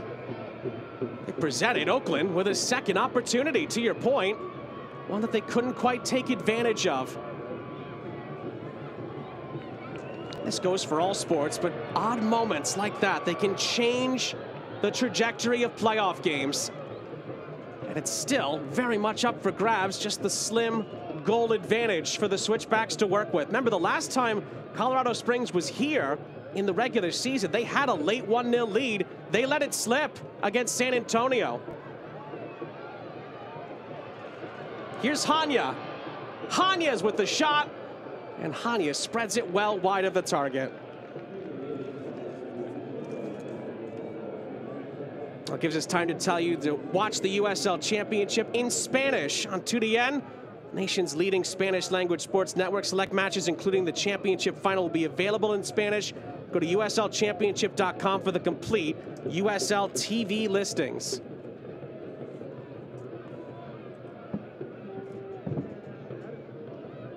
That was another game that just had so many peculiar moments. San Antonio almost had to bring on a backup goalkeeper as a outfield player in that game, and Alan Marcina, of course, has now been unfortunately let go by San Antonio. Picked up an incredible 2-1 win here that kept SAFC alive going into the final 2 weeks, but as we now know, the Switchbacks recovered well, San Antonio not so much. And now Matt Real brought down on the near side. In the first half, we discussed how it was a fairly calm, composed game, that the referee had controlled it well, but you can see the tension heating up, and that's always going to be the manner of a second half in a playoff game, because as you start to see the clock dwindling, you get more frustrated. The moments mean more, there's more pressure, and I feel like this one, the tensions are starting to ebb really high. Riley didn't quite deal with that for Oakland, and it's bent into the middle. Thomas fighting through. Was he brought down? Oh, the referees brought this back, and it's going to be a penalty for Colorado Springs. Thomas brought down as the ball came into the area. The referee gives Colorado Springs a spot kick. From that angle, we can't really see too much here. As we get another look, it's mutual contact in a lot of ways.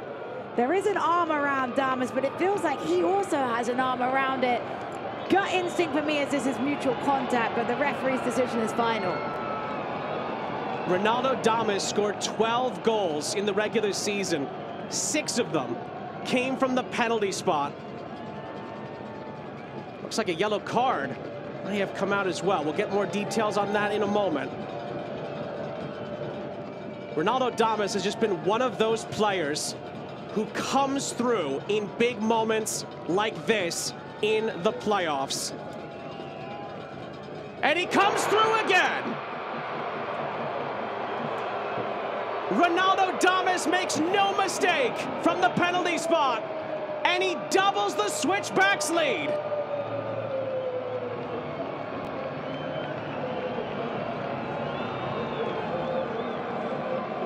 Playoff Ronaldo strikes again. Under all this pressure, it's calm as can be. A composed Slot opens his hips and says, thank you very much. Goalkeeper gets close, but has enough power on it. But for Damas, who has shown up time and time again, whenever the moment is bright, to draw the penalty and then to finish the penalty is spectacular. But you have to feel a little sorry for Oakland Roots right now. Switchbacks goal is presented by Centuries Casinos, your hometown casino. Welcome to the winner's zone. The yellow card was given to Gagi for Oakland for committing the penalty, and Colorado Springs have a 2-0 advantage.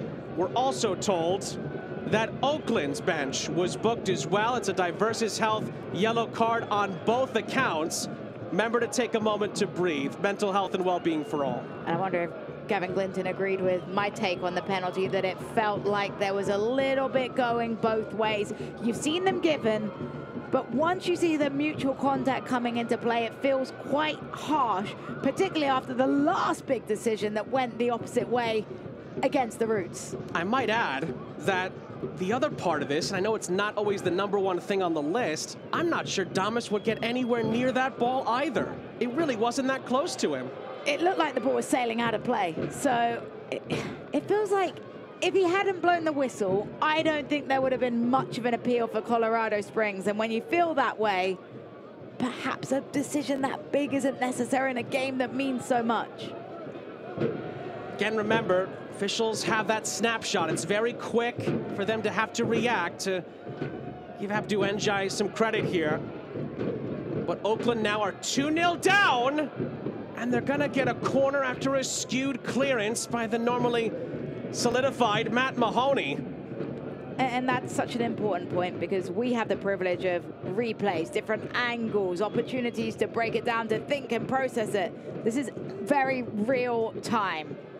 Pepsi corner, that's what I like. Gives the Roots an opportunity here to try to get back into this game, now 2-0 down as we approach the hour mark here in Colorado Springs. Memo Diaz to take, and as he's done all night, Abdou Ndiaye not taking any of this kind of business inside the penalty area. Zach Zandy had to be helped up. It's getting more and more testy. Maybe some sarcasm from Hackshaw. Can Oakland pull one back? Diaz into the middle. Herrera didn't quite get that right. He thought he was fouled. And Colorado Springs again, a little bit let off the hook, I should say.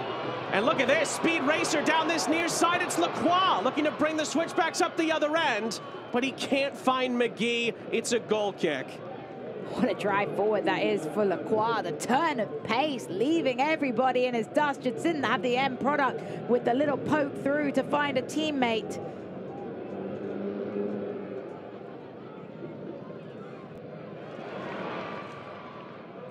Gagi just getting that up ahead. Should mention as well, there were no halftime changes for either side. Gavin Glinton might be forced into a couple in the next 10 to 15 minutes. He has the likes of Trayvon Reed and Irakosi Donaciano and others available. Dom Dwyer on the bench as well if they need some attacking firepower, and they may very well need it as the Widener Field crowd sensing that they're half an hour away from advancing. You have to try something different if you're Oakland Roots. You have to give your subs enough time. There's nothing worse for a substitute than only giving them 5-10 minutes and expecting them to make an impact. They need time to grow in the game. They need time to connect with the players behind them. And at some point, you've got to throw everything at it, because even if you concede more, the destiny is set. Clean challenge from Diaz on Damas, who continues to roll over in pain here. Referee the whole way said it was on the ball. Now he'll stop the play for a potential injury stoppage. Get another look at this tackle, and it's through the man, but there's clear contact on the ball.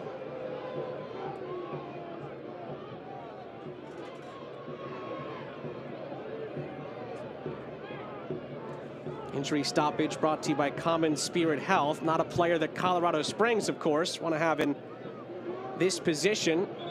Ronaldo Damas has come up with another big playoff moment. No surprises there. Oakland, of course, will feel hard done by.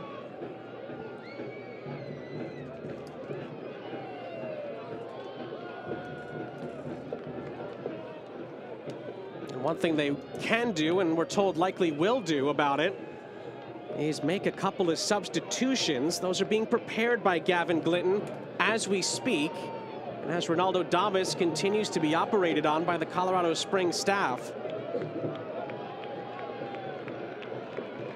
I think Oakland are still not happy about some of the sequences here, and they're giving Abdou Ndiaye an earful.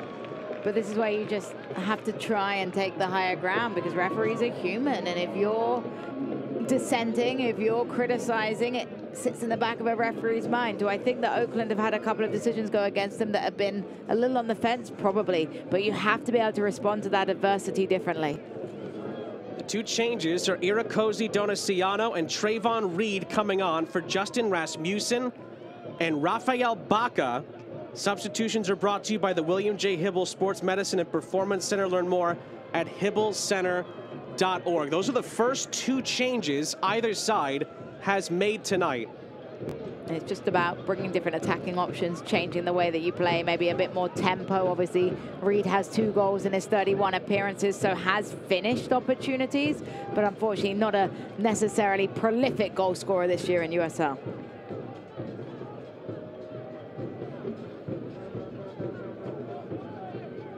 2 goals, to your point, for Trayvon Reed. So far this season, no goals for Irakosi Donaciano. He does have 2 assists. To be fair, that's the number that Oakland needs to get back into this game. It'd be a good time to open your account for the season, even if you haven't scored one in regulation. Enriquez bundled over by Riley, and Cam Riley is going to receive a yellow card for that interaction.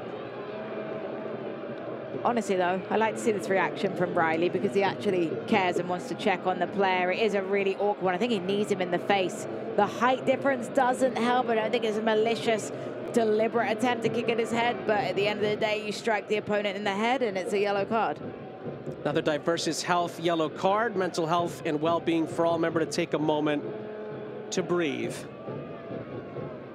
Another player, Enriquez, now helped back up onto his feet after taking a shot there. He scored the first goal for Colorado Springs at the end of the first half, and then obviously the Damas penalty with a little bit of controversy around it has the Switchbacks 2-0 up and potentially closing in on a date with Orange County in the semis of the Western Conference playoffs.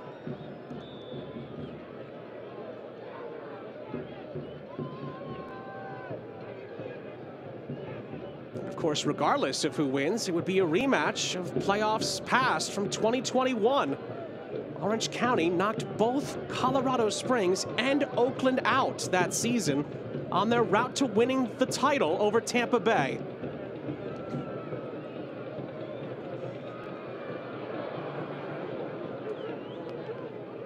Pressure from Enriquez.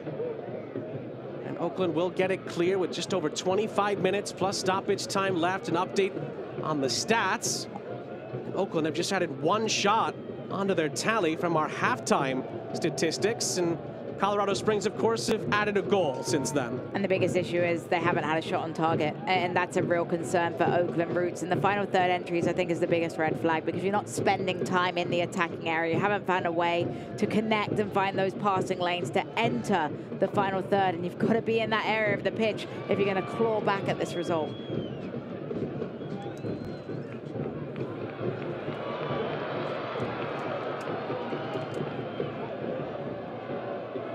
Early ball into the penalty area. Damas sneaks in behind to get there before Riley. And then does, in the end, give it away to Hackshaw.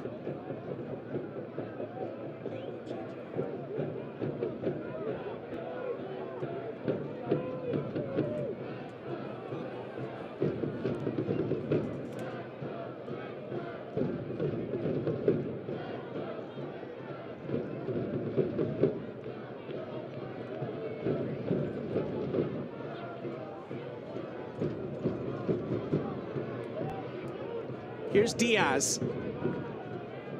Real gets it away from Sinistera. And it's controlled by Speedy Williams for Colorado Springs.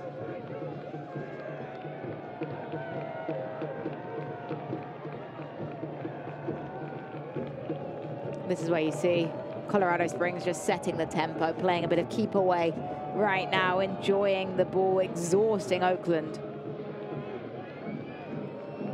We talked earlier about how important home field has been for Colorado Springs in their playoff history as Hanya is dragged down there. It's a free kick. Just look at the last 3 years. We touched on it at the top. Colorado Springs in the last 3 years of playoff games, unbeaten in home games. And of course, never won a road game, the Widener Field record in general, since the stadium brought the Switchbacks in, of course. Back that up as well, as both teams are going to make a change here. Both are brought to you by William J. Hibble Sports Medicine and Performance Center. That's going to be it for Cam Riley. And an American soccer legend, Dom Dwyer, enters the fray. We know he's capable. Can Oakland get something out of him in this playoff game? And on the other side of things for Colorado Springs, that's going to be the end of the night for Tyreek McGee.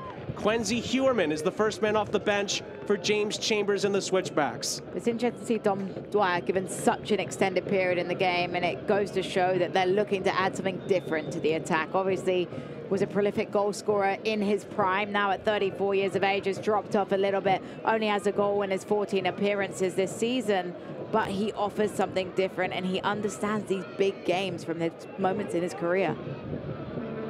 A legend really at multiple MLS clubs. Sporting Kansas City probably tops among them, and Orlando, I think, deserves a mention in there as well. Scored 4 goals a couple of seasons ago for Atlanta United in Major League Soccer before returning to action this season with the Roots.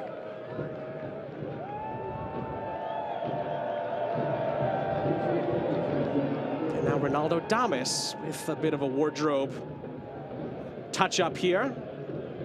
Just trying to starve the time off the clock. The referee's been very clear, I'm adding it on, but what this does is it cuts a little bit of momentum. It makes you start to think of your Oakland Roots. It allows your side an opportunity to tactically think about what you're going to do here from this dead ball. It's an experienced player. Louisville City, by the way, have advanced against North Carolina. North Carolina made it interesting at the end. 3-2 was the final score. Danny Cruz's side advanced to the Eastern Conference semifinals. Detroit City and Tampa Bay, still in extra time, they're tied up. Chance here for Colorado Springs. It's Yosuke Hanya cutting it back. He looks for a penalty. Referee waves it away. The thing about this one is, if it's not a pen, it probably needs to be a yellow for simulation. And it has now been given as a yellow for simulation. We're going to get a glance at this. Hanya with a positive touch into the box. Beautiful cut back, and yeah, there's absolutely no contact there.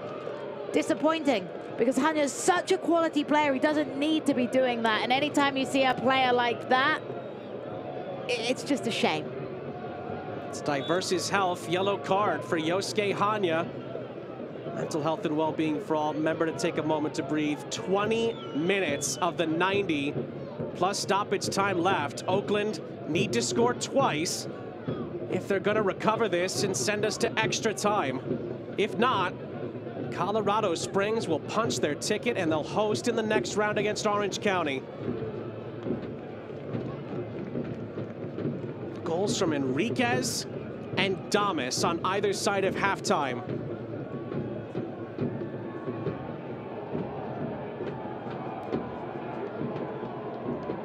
Should mention, of course, just to go back to that Louisville result, Louisville won't know who they'll play until tomorrow afternoon. They'll get the winner of Indy, Lipa FC potentially pending there, or Rhode Island, who are the only team who have gone to Lynn Family Stadium and won this season.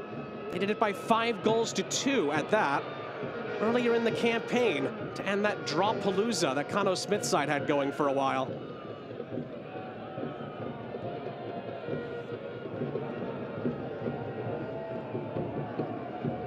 Here's Herrera. Trying to bend it up ahead. It's going to go out for a switchbacks throw. Select is the official match ball supplier of the USL Championship and many elite leagues throughout Europe. Visit us.select-sport.com for the latest Select product specials and more. Select is the player's choice. We've seen the Select ball hit the back of the net a couple of times tonight in favor of Colorado Springs.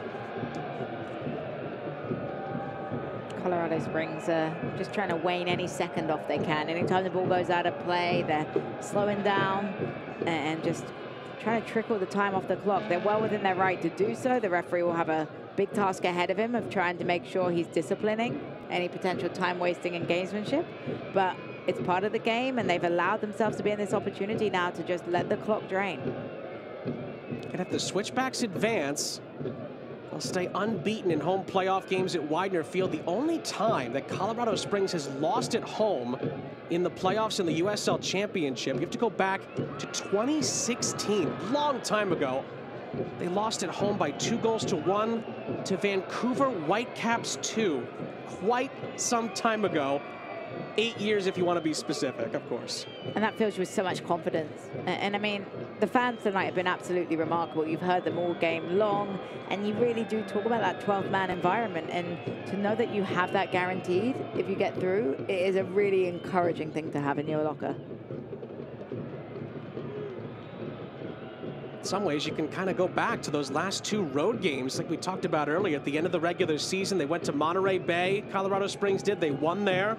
And then they won at Sac Republic, which helped them clinch the #2 seed on the final night of the regular season. If they win here, they'll have another Widener Field playoff game to look forward to next week. But Oakland have other ideas. Here is Dom Dwyer.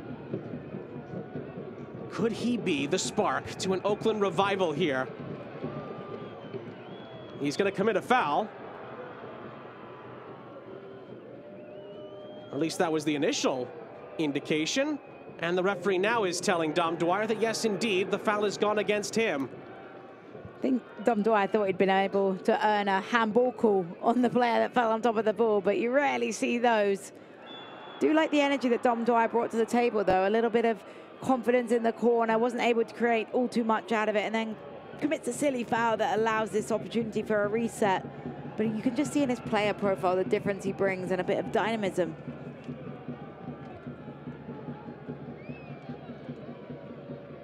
Just has that pedigree that many players don't have. It's because of his talent, his experience, and great teams that he's had a chance to play on over the years. Won MLS Cup with SKC back in 2023, and a couple of Open Cups with them as well.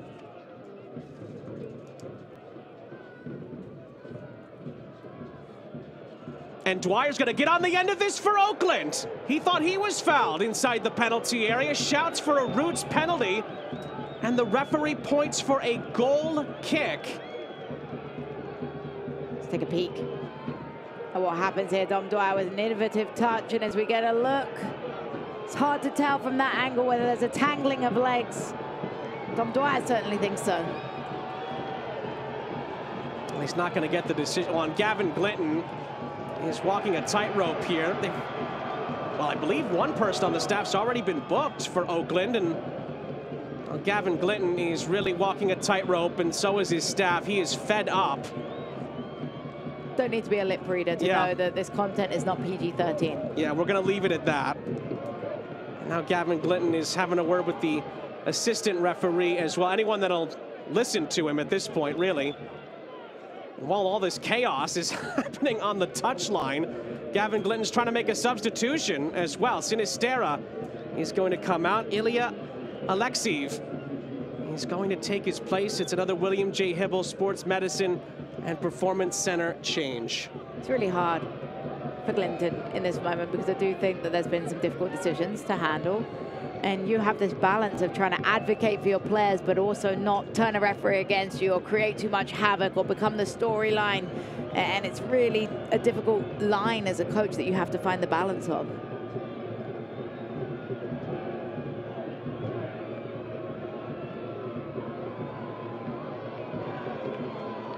This one's going to go straight through the heart of Oakland's defense. They do handle it.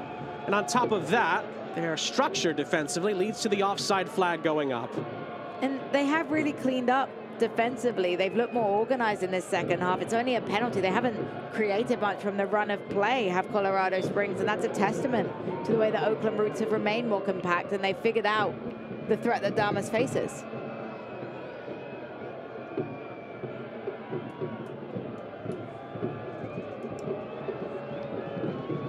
Alexiev trying to make something happen here for the Roots, who are starting to run short on time.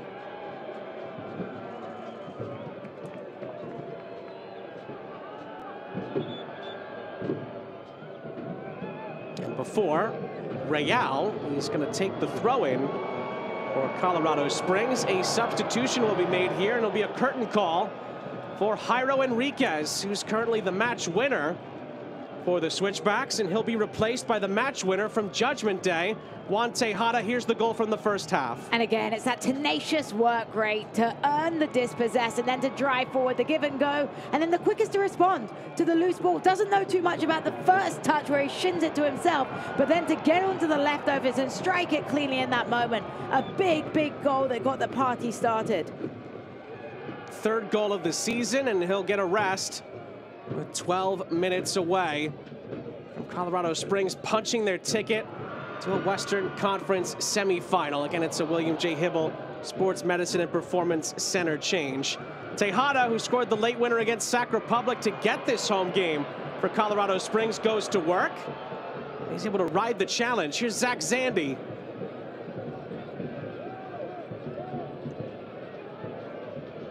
And Zandy is fouled by Dwyer. You see the sportsmanship from Dom Dwyer. He knows. He's a smart player. He knows he probably just gave a little bit too much physicality, but he has that sense of urgency. And sometimes as a team, you need to see this sense of urgency from a player that might not have done too much on the field for you this year, but is definitely a veteran presence in your locker room and someone that you probably look up to for the career that they've had in and around the United States of America. So good to see him give that energy.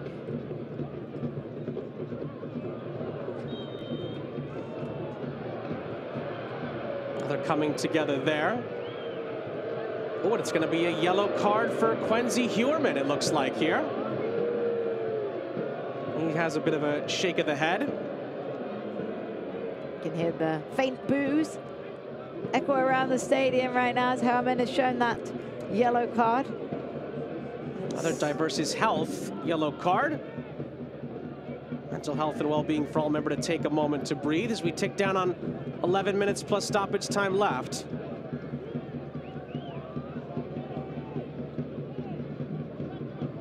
Of course, Dom Dwyer's exploits don't just stop at the club level. He won a Gold Cup with the U.S. men's national team back in 2017 as well. So certainly has the pedigree to help Oakland out here as Gagi gets his head to that ball in behind. Switchbacks let him leak in there. Herrera ends up making a pretty comfortable stop. It's so tough for Gagi because of the distance from goal. It's always going to be difficult to find the back of the net and really challenge the goalkeeper. We get another look. The service doesn't have too much power on it. It's kind of floated in, and from that range, it's going to be so hard to find the perfect finish. Maybe in hindsight, he needs to try and head that across the face of goal for someone else to try and tap it in. One other playoff update going on right now. Detroit and Tampa Bay are going to penalties. They began the shootout already. We'll keep you up to date on who advances. And of course, the winner of that game has a date with the Charleston Battery as another yellow card. He's going to come out here.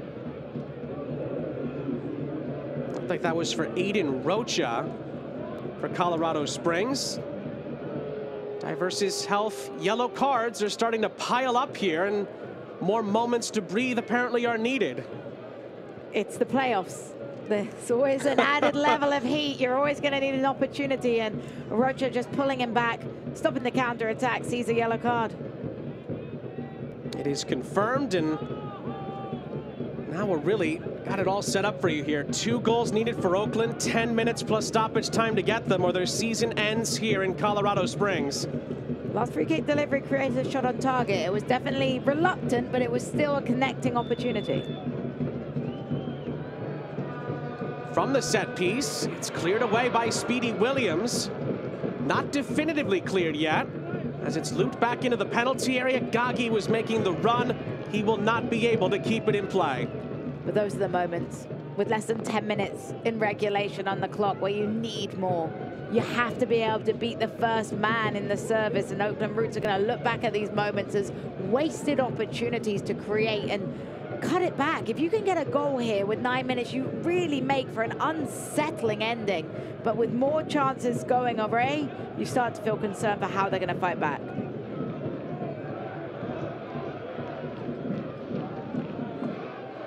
Damas commits a foul and flings the ball away. That also could be a yellow card worthy offense. The referee looks kindly on that.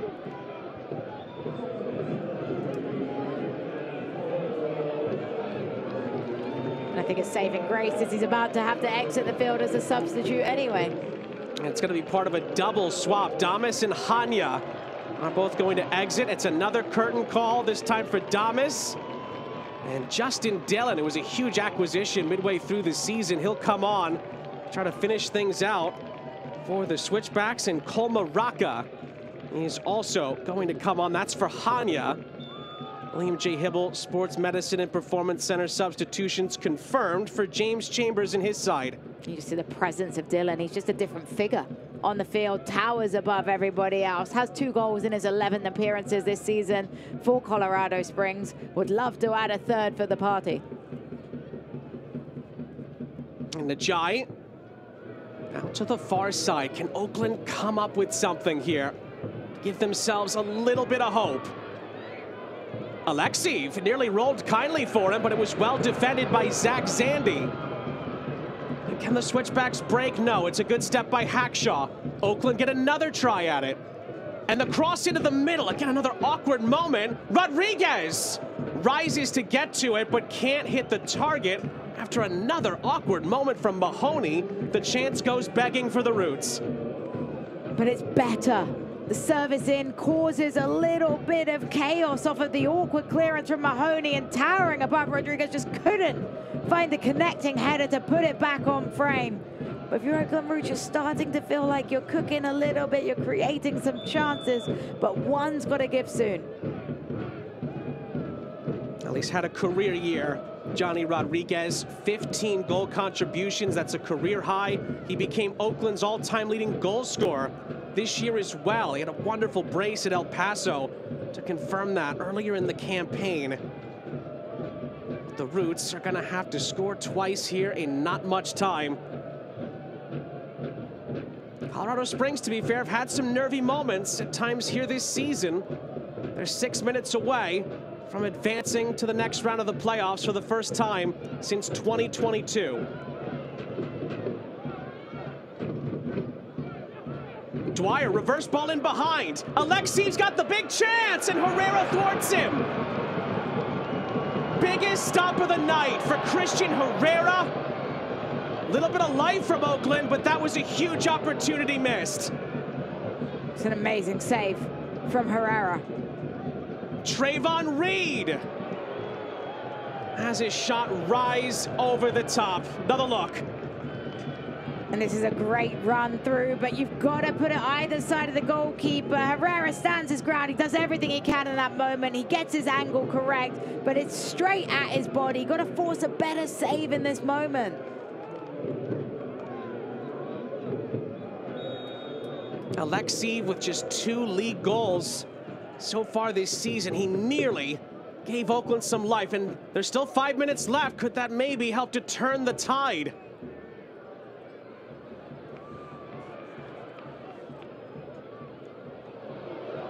Early ball in for Tejada, and it's held by Blanchett.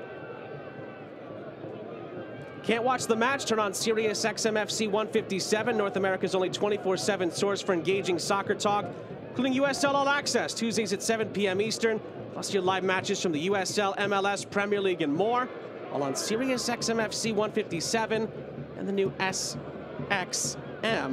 app. Of course, the USL Championship final will also be on Sirius XM. Long way to determining, of course, who will play in that. And it gets a little feisty there. Dylan trying to make a nuisance of himself with Hackshaw and trying to delay Oakland's restart.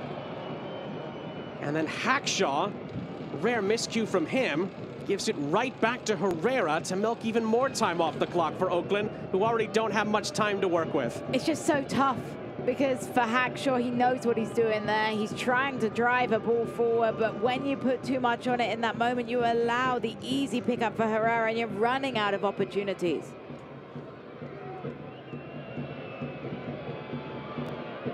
Well, we talked about it coming in. It was such a difficult ending to Oakland's regular season. Just 1 win in their final 8 games, and well, it didn't spill over tonight. I think that's fair to say. They had some positive moments. They could still have some positive moments. A couple of bounces haven't gone their way. Gavin Glinton would tell you a couple of calls have not gone their way. And they have to try and persevere. I know Oakland fans maybe are tired of hearing phrases like that, but that's what it's going to take. Is now Christian Herrera is down as well. And it's a common spirit health injury stoppage. We'll see what's going on with Herrera, but I have a feeling that he might be using some liberties to allow his side a bit of a water break and last-minute instructions. The Roots have done well with a lot of things in this game. They'll be really disappointed with the way the decisions went, but as we talk about all the time, You can't allow the result of a game this important to go down to referees' decisions. You've got to manage your opportunities better. You've got to find ways to be more clinical when you do get chances. And you mentioned what a difficult end to the season it was. And it does feel like, as much as they've played well in this game, there is that little bit of a hangover from that, where maybe you don't have the same confidence that you would have if you'd had more games where you'd had the resilience to fight back in and get results. The other playoff game that was left going on has now concluded. The Tampa Bay Rowdies win on penalties at Detroit City. Remember, he had so many saves in the shootout last night between Vegas and Sac Republic. Both goalkeepers had to come up big again. There were multiple stops again in that shootout. The Rowdies advanced 3-1 on penalties. Oakland trying to fight their way back here. Herrera, he's going to get there. Speedy Williams may have been pushed by Gaggy, who's already on a yellow. And now pushing and shoving. Mahoney takes exception to it. Gaggy's got to be careful here, because another yellow and he's off. There's actually multiple players that are in that discussion. And Abdou Njai, who's been trying his best here to settle things down, breaks it up. I liked Hatshaw as the captain there, coming all the way back from the defensive line to involve himself as a leader to separate the action, as we get another look at what's caused this tension. It's to do with the follow-through on the goalkeeper. From this angle, we'll see. I feel like there wasn't too much there to cause what we just saw. It was Alexiev who was involved, as the reverse ball here plays in. Justin Dillon. Can the Switchbacks wrap this up? Dillon will reset it for Speedy Williams, and well, if anyone has the soccer IQ in a moment to evaluate the situation, it's Speedy Williams, and he resets the attack. And he just does it with a bit of a stutter. It's so impressive, the pace that he's able to control and dictate in the game. Just really comfortable in these moments. Tejada gets it back from Dillon. It's Cole Maraca.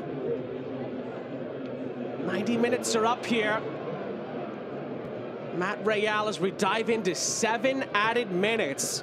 Brought to you by the TikTok Shop. That is about as music to Oakland ears as you can get. Still a lot of time left if the Roots can get one back. But that's a giveaway, and it's Speedy Williams, who hasn't scored this season for Colorado Springs. Tried to wrap it up. And he wasn't too far off of the mark. It's a giveaway that creates this opportunity. Speedy Williams picks his head up, goes for goal, is dipping last minute. Keeper watches it all the way.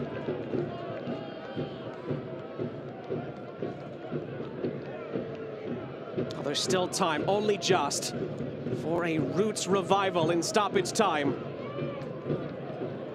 And there's going to be a takeaway here. Donaciano helped along. Good challenge by Lacroix at the expense of a throw with 6 minutes left. It's an important interception by Lacroix there, and this is where focus has to stay. Preserve the clean sheet. That has to be the goal for Colorado Springs right now.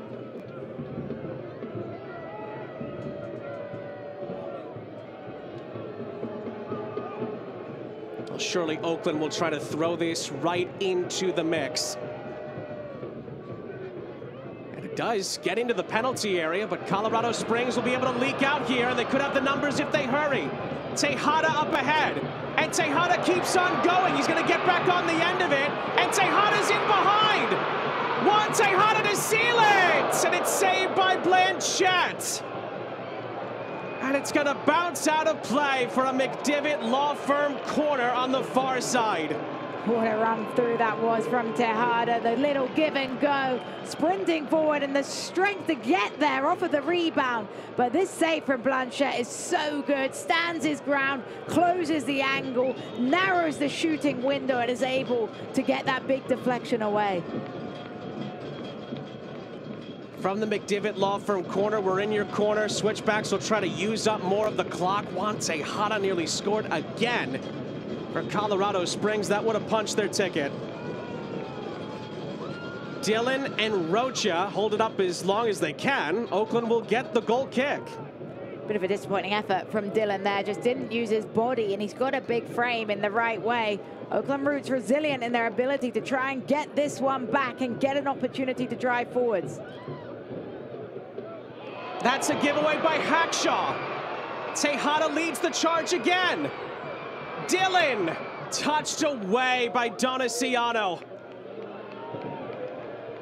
And it's just going to keep helping the Switchbacks' cause the more the Roots give the ball away like that. I think it's tired minds. They're exhausted. It's been a tough end to the season. The mental roller coaster, the obstacles that you face when you have such a poor September and October go into this game, the travel, tired minds, tired bodies. Great move by Tejada. That's the second Maradona turn we've seen tonight. Referee waves on advantage for Zach Zandy.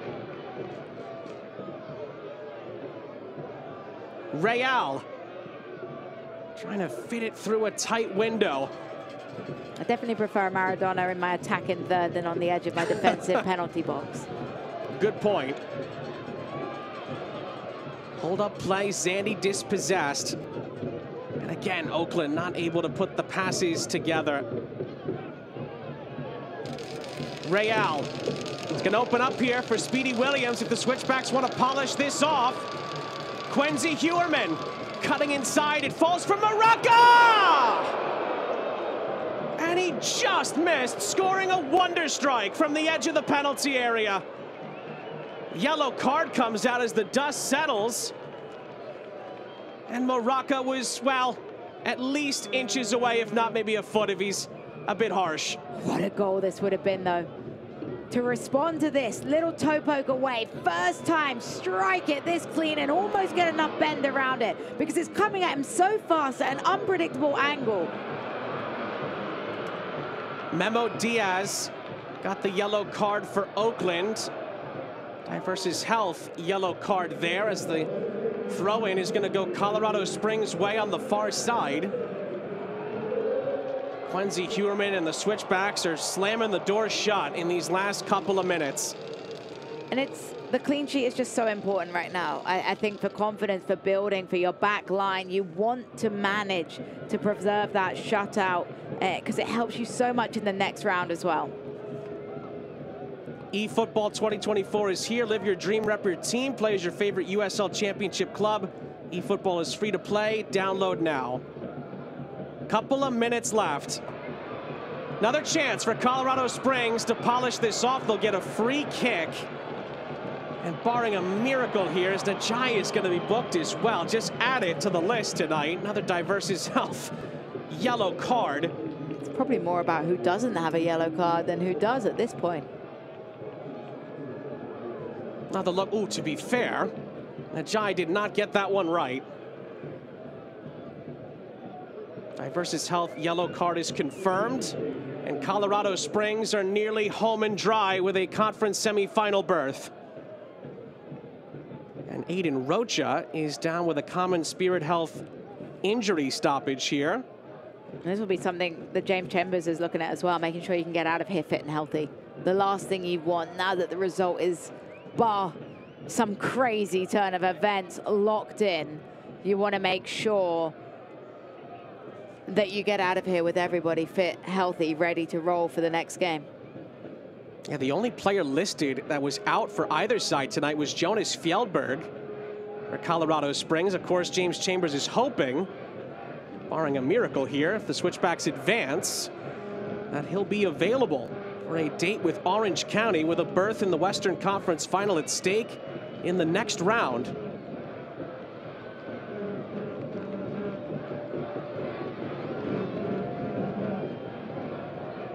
Rocha is back up onto his feet. And it is going to be a free kick scoring opportunity for Colorado Springs. They're brought to you by Underline, delivering gigabit fiber internet, underline.com/COS. And Colorado Springs will take it into the corner, but they don't keep it there. 7 minutes are up. It's now up to Abdu Njai to see how much longer we play. And Johnny Rodriguez handles the ball, and that is likely going to be that. Just haven't heard anything from Johnny Rodriguez. It's been too silent from him. I will say that they need to work on, Colorado Springs needs to work on their game management and tactics inside the corner because they haven't done well at running the clock. Well, there's a lot of good things to look forward to for the Oakland Roots. They're going to be playing in the Oakland Coliseum, a famous venue, next season in the USL Championship. And in some ways, I can really say that Gavin Glitton has gotten this team back on track. In other ways, there's things to improve on. I think the coaching staff would also agree with that. Things just didn't quite go their way tonight. There is some time left for them to try and make it interesting, though. And Johnny Rodriguez is in, and it's a wonderful block by Matt Mahoney. Rodriguez can't believe he didn't get the shot off. Take another look at this service coming in from Diaz. A beautiful ball into the danger zone. The first touch from Rodriguez is beautiful, but that diving block from Mahoney is remarkable. And it's the last act of the night. Colorado Springs wins and advances to the Western Conference semifinals for the first time since 2022. James Chambers and his side beats Oakland here at Widener Field by 2-0, and they have a date here in Colorado Springs with Orange County, with a berth in the Western Conference final on the line next week. A clean sheet, 2 goals, composure in big moments, and Colorado Springs with another home match to come. The environment is absolutely amazing here. Multiple players could have been in line for man of the match tonight. The Groom Transportation man of the match is the match winner, Jairo Enriquez. And Groom Transportation is providing stress-free airport shuttle service between Denver and Colorado Springs. His goal was really the spark for the Switchbacks victory tonight. His goal is also our critical moment of the match, presented by Common Spirit Health. And again, it's that display of never giving up on a phase of play and being ready for the unpredictable, reacting to the loose ball, and a really brilliant finish from a player that had only scored 2 goals this season coming into this match. His goal proved to be vital, and it's the match winner that sends Colorado Springs on to the next round of the USL Championship playoffs. Adames' penalty conversion helped along the way, but Jairo Enriquez is the man of the moment, and the fans celebrate with Christian Herrera and company as Colorado Springs advances to the Western Conference semifinals. We'll step aside for a moment, and we'll wrap it all up next from Widener Field. Natural gas ensures that when you need to heat things up, you can, but it can also be hazardous. That's why, in the event of a natural gas leak, you need to know the 3 S's. The first one, sound. Listen for the sound of hissing or whistling. Number 2, sight. Look for dead or discolored vegetation in an otherwise green area. And number 3, smell. It's hard to miss. Be on the lookout for a pungent odor like rotten eggs. If you notice any of these signs, leave the area immediately and call 911. For more information, go to csu.org. The moment you call McDevitt, an action plan is put into place right away to get you the help you need.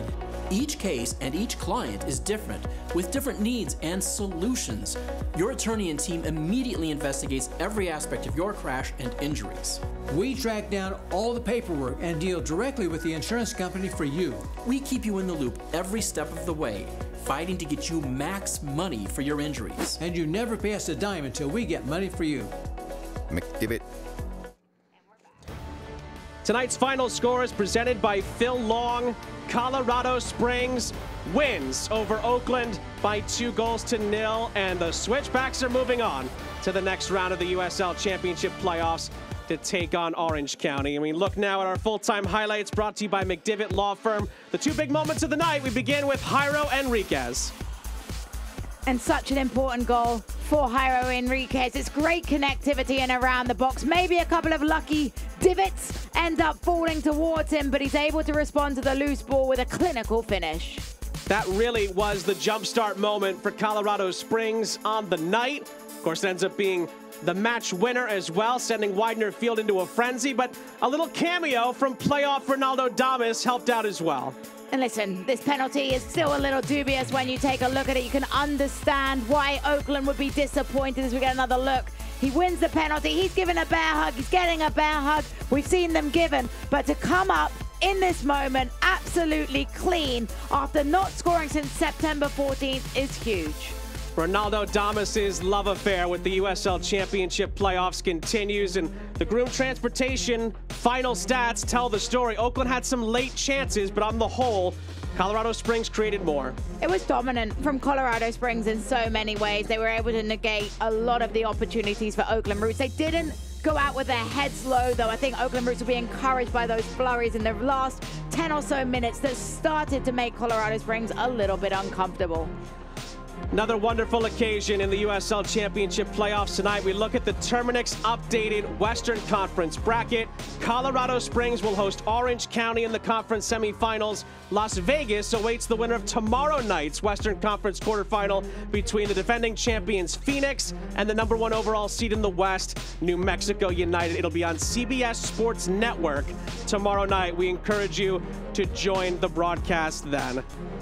Wonderful occasion here at Widener Field in Colorado Springs. In the end, home continues to be where the heart is for Colorado Springs in the playoffs. Goals from Enriquez and Damas lead the way, and Colorado Springs is moving on to take on Orange County in the Western Conference semis. For Jess Charman and our entire crew, I'm Sean St. Jacques. We say so long from Colorado Springs. It's the Switchbacks night of the playoffs, and they're moving on to the next round. This copyrighted telecast of the United Soccer League Championship cannot be retransmitted, rebroadcast, or reproduced without the expressed written consent of the United Soccer League Championship.